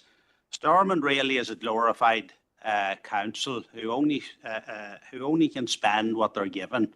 They have no real tax raising powers. They have basically nothing. As other people have said, the solution is get a border poll going, let the people of Ireland decide for themselves, because no eating, educated, tough in England's ever going to do right by us. And I'll finish off by taking in for Adam and Gannon in a way, because while he was reading out his scripted speech, he actually looked embarrassed, and it's not actually like Adam to be embarrassed, but he actually did look embarrassed about having to read it out, you know, and I presume he was sent it from above, so I do feel a wee bit sorry for Adam. Councillor McElduff. Yeah, thank you, Chair. I want to agree with Councillor Coyle and Councillor Deehan, who said that PIP is not an easy benefit to get. There's kind of a myth out there that it's easy to get PIP. I mean, you need to be engaging with a medical consultant. You need to get the requisite medication. I think it's a very rigorous test. It's not easy at all. Not easy to get that at all. And then I agree with Councillors Kelly and Brown, who suggested the decision to cut PIP in this way is more like a Tory approach than a Labour approach. Recently, I attended the monthly meeting of OMA Independent Advice Services, and we went through it there. You know, this idea that you have to get 8 points to get the lower payment, and it's normally made up of 4 multiplied by 2 points, 2 points across 4 descriptors in daily living activities, you know, like your ability to shower unaided, your ability to prepare food unaided, mixing with other people. You know that 2 and 2 and 2 and 2 might get you 8 points, but now you have to get 4 points in one of those descriptors. And the manager of OMA Independent Advice Services at our monthly meeting described that as potential carnage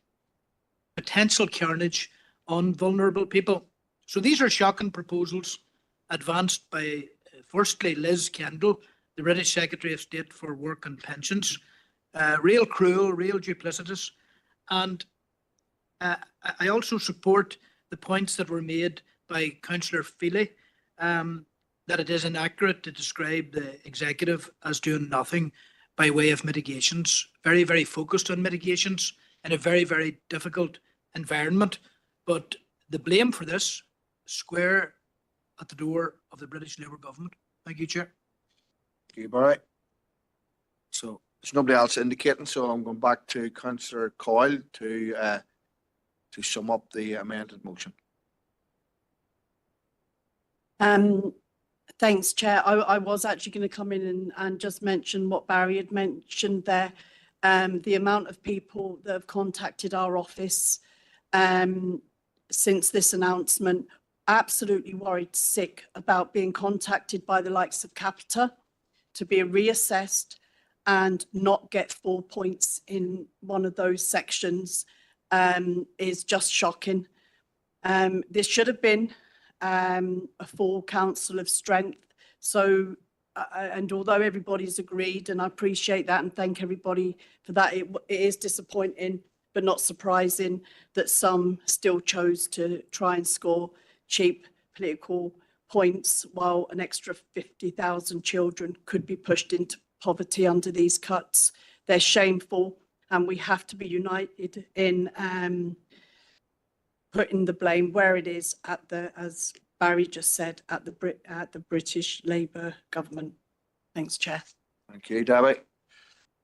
So we've had the motion proposed, amended motion proposed and seconded, and or we heard the motion proposed and seconded and amended, proposed and seconded. So we're now on the amended motion. Are we all in agreement? Yeah. Thank you. So 16.2 welfare reforms is so alike 16.1, that we won't be discussing that tonight. Mhm. So thank you. So now we go on to any urgent and relevant business. So I have a few items. And the first one is Councillor Barton, Rosemary Barton. Sorry, there you go now. Yeah. Thank you. Thank you very much, Mr. Chairman. Can you come up to your mic, please? Yep. I just raised something, and it's in relation to the presentation during the week that we had from Northern Ireland Water. It's particularly concerning, I think, for this council that we learned that the Northern Ireland wastewater system is at breaking point. And it would appear that many of the wastewater treatment works within the catchment area of Fermanagh and Omagh District Council are operating at over-designed capacity, with no funds or very limited funding for capital upgrades of the existing assets that they have. Among the other areas within Omagh and Enniskillen, and not only are Enniskillen and Omagh affected, but with Baldamallard, Beara, Balleek, Ederney, Seskinore, and there are a number of others that were mentioned too. Unfortunately, at this time, when we as councillors are bringing forward plans, looking forward to the future with our plans for Fermanagh and Omagh District Council area, and looking to the future, this area could be prevalent to a permanent future of high-level pollution or severe constraints on the building of new homes, or a curtailment in development, particularly from interested new investors, and therefore reduce the capacity for further development of existing businesses. I think those are all a consequence of what could be in relation to this Northern Ireland wastewater system being at breaking point.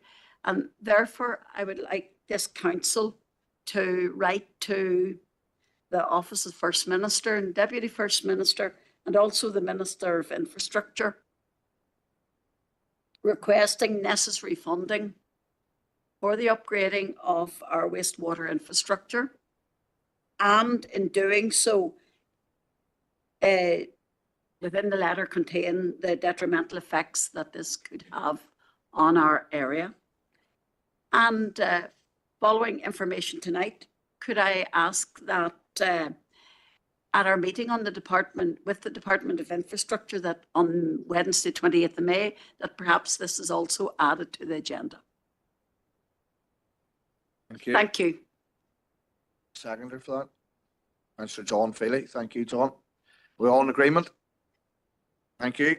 Sorry, pull it out. No, Chair, it's just if Councillor Barton is content, we can certainly request that the item is included. However, I'm mindful it's likely to require NI Water attendance rather than DFI. So it may be that DFI opt to convene a separate meeting on that subject, but we could certainly request, but I think it in all likelihood will be a different team who would be involved. So just subject to that caveat. That's all. Okay, thank you. Everybody happy with that? Okay. Next we go to Councillor Eddie Roof. And Eddie, you're going to speak about Bragvita, and I understand you spoke to the Chief Executive. I will point out, I did meet with the Deputy Mayor, a number of councillors and a number of council officers last week. And I spoke with them and spent the morning with them. And I did discuss a way ahead, but I'll discuss that with you later on. But I've also spoken to the Chief Executive and officers about that as well. But if you go ahead, Eddie. Thanks, Chair. Firstly, I would like to say, and please forgive my pronunciation, vielen Dank an die Stadt Bragvera für Ihren Besuch in Enniskillen. Ich hoffe, dass Sie Ihren Aufenthalt genossen haben und würde mich freuen, wenn Sie in den nächsten Jahren wiederkommen. And I hope my German teacher, Mr. Rasdale, isn't too disappointed in that attempt. It's been quite a few years. Over the last number of days, we've had representatives from Bragvita Council visiting Enniskillen, alongside a contingent of German students who've been hosted once again by Enniskillen Royal Grammar School. I would propose that the Council officially offers their thanks to ERG for their continued role in maintaining this relationship and the opportunities this provides both to our students and the students of Bragvita, and to the representatives of Bragvita for their goodwill and grace in once again visiting our town. I would have liked to have requested that we as a council look to make the connection with Bracvida official once again, but I have been informed due to a decision in 2018 that is not possible. But I am really stumped by that decision. Since 2018, we have had Brexit, we've had a war in Ukraine, and the re-election of Trump in the US. Now, more than any time in my lifetime, certainly, a stronger relationship with Europe is vitally important. How is it that we are unable to reverse a decision made 2 elections ago when there are only a handful of those in this room were even here in 2018? Now, last night I met with 22 men and women who took the trip to Enniskillen, and whilst I wanted to practice my German with them, such was their grasp of the English language, I was too embarrassed to do so. So that's why you got the attempt here. Among that group were 5 councillors who, quite frankly, were completely perplexed that we wouldn't offer them an official civic reception in our town hall. Sorry, I thank the chair. I just want to say I thank the chair for meeting the group at Enniskillen Castle. But I have to say, sitting there last night, I was quite embarrassed at the level of welcome we've provided the group. Sorry, Eddie, I'm going to have to stop you there. You can't. We went above and beyond, and we did meet them, and we did have a reception with them. I spoke with them. It wasn't a civic reception. We do not have the remit to do it, and we can't do it, and I think that has been explained to you. So you can't say that because it's not correct. So you have to, you've been told that that's not correct. I'm going to bring the chief executive in here for a second. No, I think now we need to show. Chair, so I think there's a few points of inaccuracy. So firstly, in relation to a civic reception is something that is held. There have been about 3 in the lifetime of the council. So, for example, Mickey Hart was the recipient of one, Frank Ormsby was the recipient of one, and the Tyrone GAA football team. It is a resident of the district who is a recipient of a civic reception.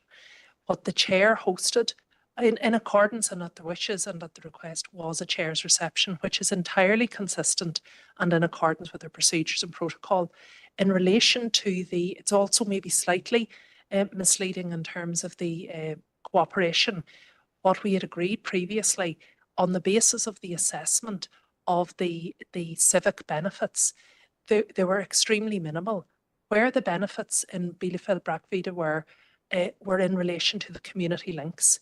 We advised at the time, and I advised as recently as this January to the representatives, the council was more than happy to support them in that effort, and indeed the school to do so. So I think it's erroneous to suggest we are not doing that.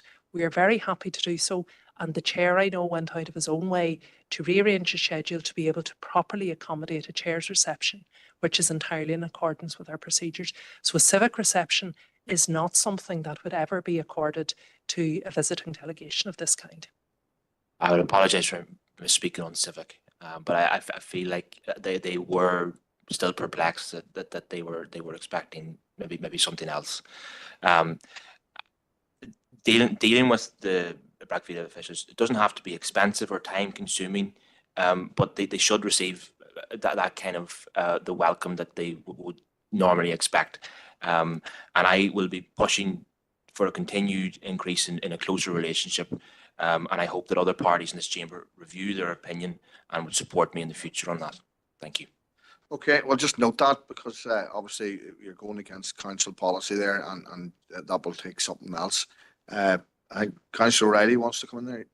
I don't normally allow discussion on AOB, but it's just to make the point, Chair, that being one of the handful that was here, we had 50 years of cooperation with Bracvida and Bielefeld, and many of the handful that was here of councillors went over on more than one occasion to visit the area. Reciprocal visits were taken here, and the appropriate receptions were held. But as the chief executive said, out of those, other than the civic, from maybe the schools, the football clubs, the promotion of speaking German, there was not another benefit directly to this council area, and we were engaging in expense to the ratepayers here. And it's certainly something that we want to see being pursued, is to be able to find value for our money and our time spent creating the linkages with whomever. Okay, right. So I don't think there can be anything put to the agreement. So we'll just note what Councillor Rifa said. Next, we'll go to Councillor Nolene Hayes, and she's going to speak about the Lisnaskea Police Plus. Just her mic. Sorry, yeah. Sorry, Nolene. Sorry, go ahead, Nolene. Thank you. That's okay. Thank you, Chair. On a bit of a happier note, it's a good day for Erne East.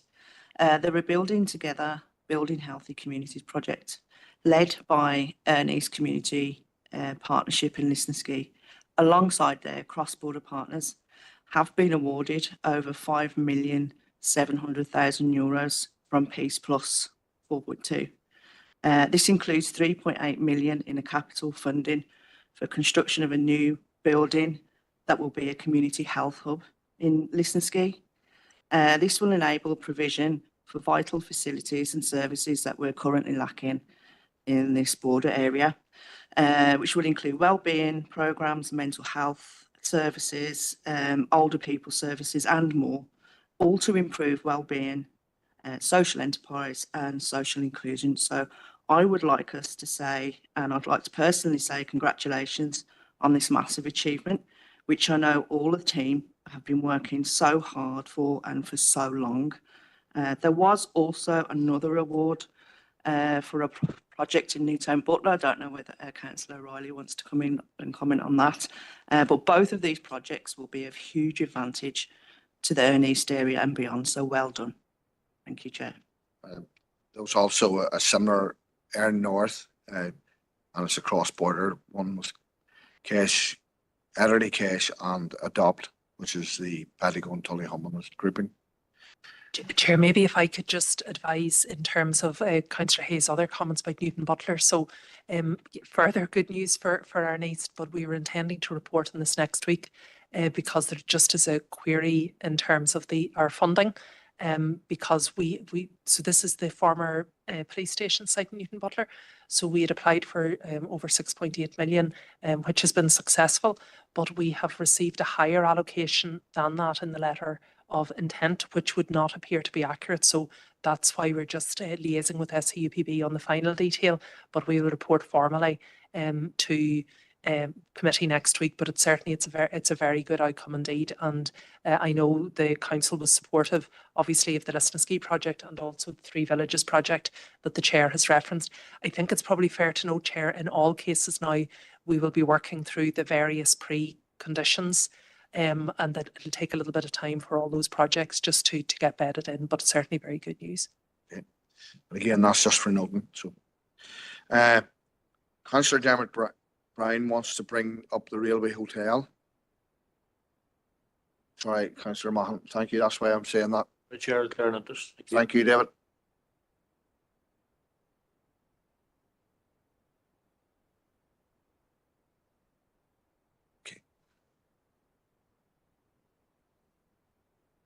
Okay, Councillor Brian.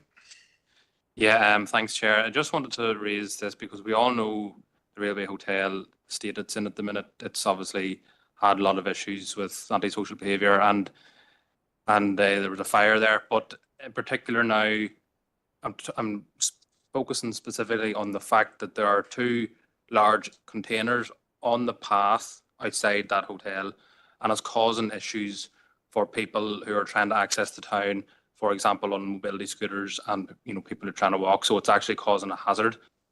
But in general, the state of the building in the centre of the town looks awful, and we want to see something done with that building. I know it's in private ownership, but I would be maybe asking if the council could engage with the landowner to see what can be done specifically about the footpath, but also generally about the future use of that site, and bringing it back into something useful, I suppose, and something that's not creating an awful eyesore for the town centre. Thank you. Chair, certainly, I might just take those in two parts. I think we would probably, there may be arrangements, and I'm not suggesting this is the case with DFI Roads, who would have the responsibility for the path, so we could maybe clarify in that. But yes, we can engage with the property owner just in the context of what the arrangements might be. Our own scope, I know it hasn't been suggested, but our own scope for intervention is actually very, very limited. It's only in relation to what would be known as urgent works notices if the buildings became unsafe. And we had previously, following the fire, we had inspected them in that regard, and structurally they were suitable for us not to intervene. Good. Seamus, I normally. Yeah, I just want to clarify something. I do remember when restaurants or public houses or anything wanted to come out onto the footpath with a chair or a table or anything. We were quite strict as a council on it. I'm just wondering how on massive containers, and they're stacked about 3 to 4 high, under what authority they were allowed to come on. And surely if I wanted to do that, I would, even out in the middle of Cunyon, I would have to apply for planning permission to install a thing like that. So I'm just wondering, is there one rule for one and another rule for another, or how does it work, you know? So, Chair, in relation to pavement cafes, which would be the legislation that Councillor Green is referencing, that is something within the council's responsibility and the associated licensing arrangements. That is there was a little bit of relaxation of that around the time of COVID, but there are, I suppose, specific requirements. The reason why I mentioned DFI was certainly the council would not have authority to let anyone put shipping containers on the public pavement, which is why we would check that. In the context of planning, I'm assuming in this case that there must have been engagement with DFI, but I don't know. We will clarify that, but certainly they would technically, I think, be defined as temporary structures. But we'll have to investigate it further. But that's why I think we do need to liaise with DFI, as they would it is the public highway or public pathway as opposed to council estate.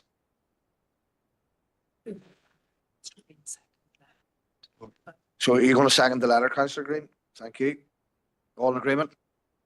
Great, thank you. Can somebody let Councillor Mahan know to come back in?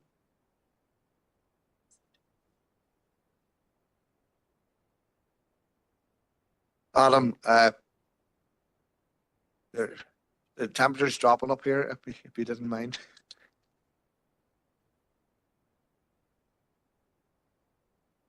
Sorry. Thank you, Adam. So the last piece of AOB is Councillor Ovens. However, I'm not going to let him speak because he wanted to speak about the hockey pitches, and I'm going to have you as my first AOB for next month. That's when the 6 months limitation will have expired.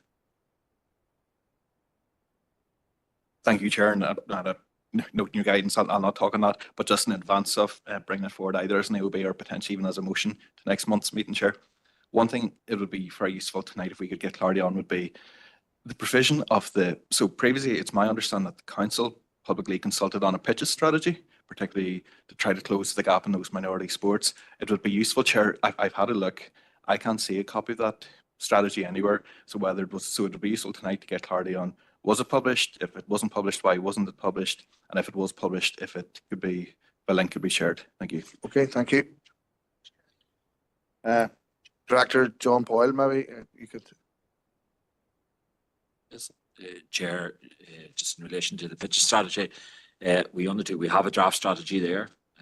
It hasn't been presented to council yet because there are still a number of outstanding issues in regard to it. It does cover all sports, including hockey, soccer, Gaelic, and so on. But when we get a final strategy in place, we will present it to members.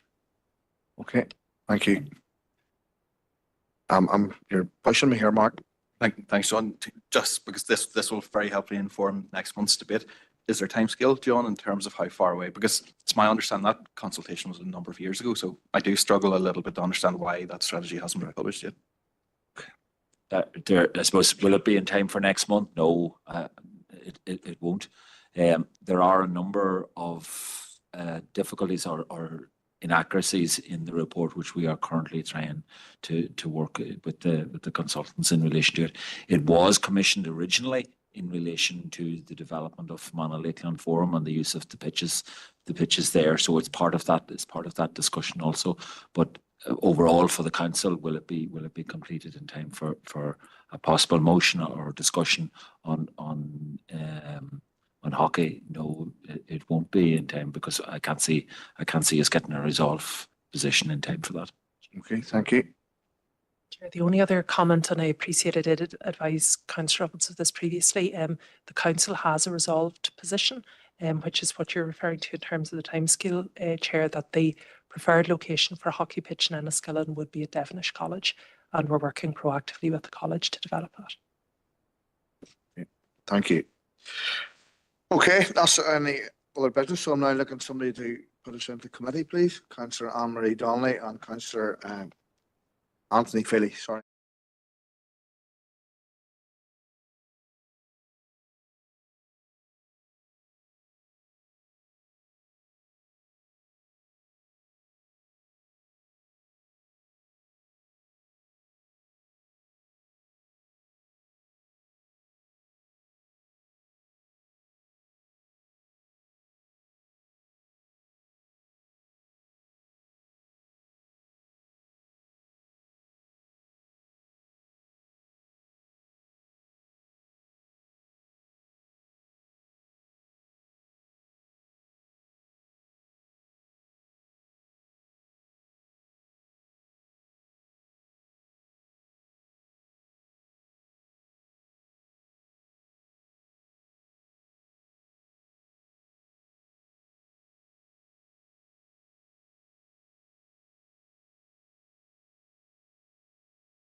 So I need proposer and seconder to come out of committee. Councillor Thompson, Councillor Gallen. Thank you.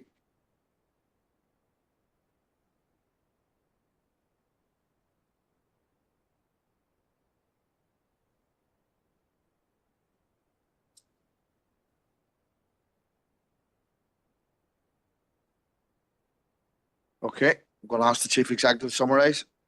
Thank you, Chair. While in committee, the Council confirmed and signed the confidential minutes of the Council meeting held on the 4th of March, and there were no matters arising.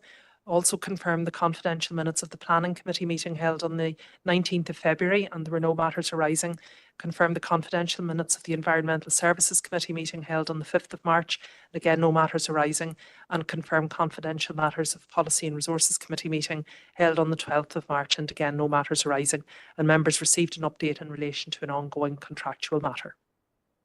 Okay. Proposer. Councillor Gallen, second by Councillor Robinson, all in agreement?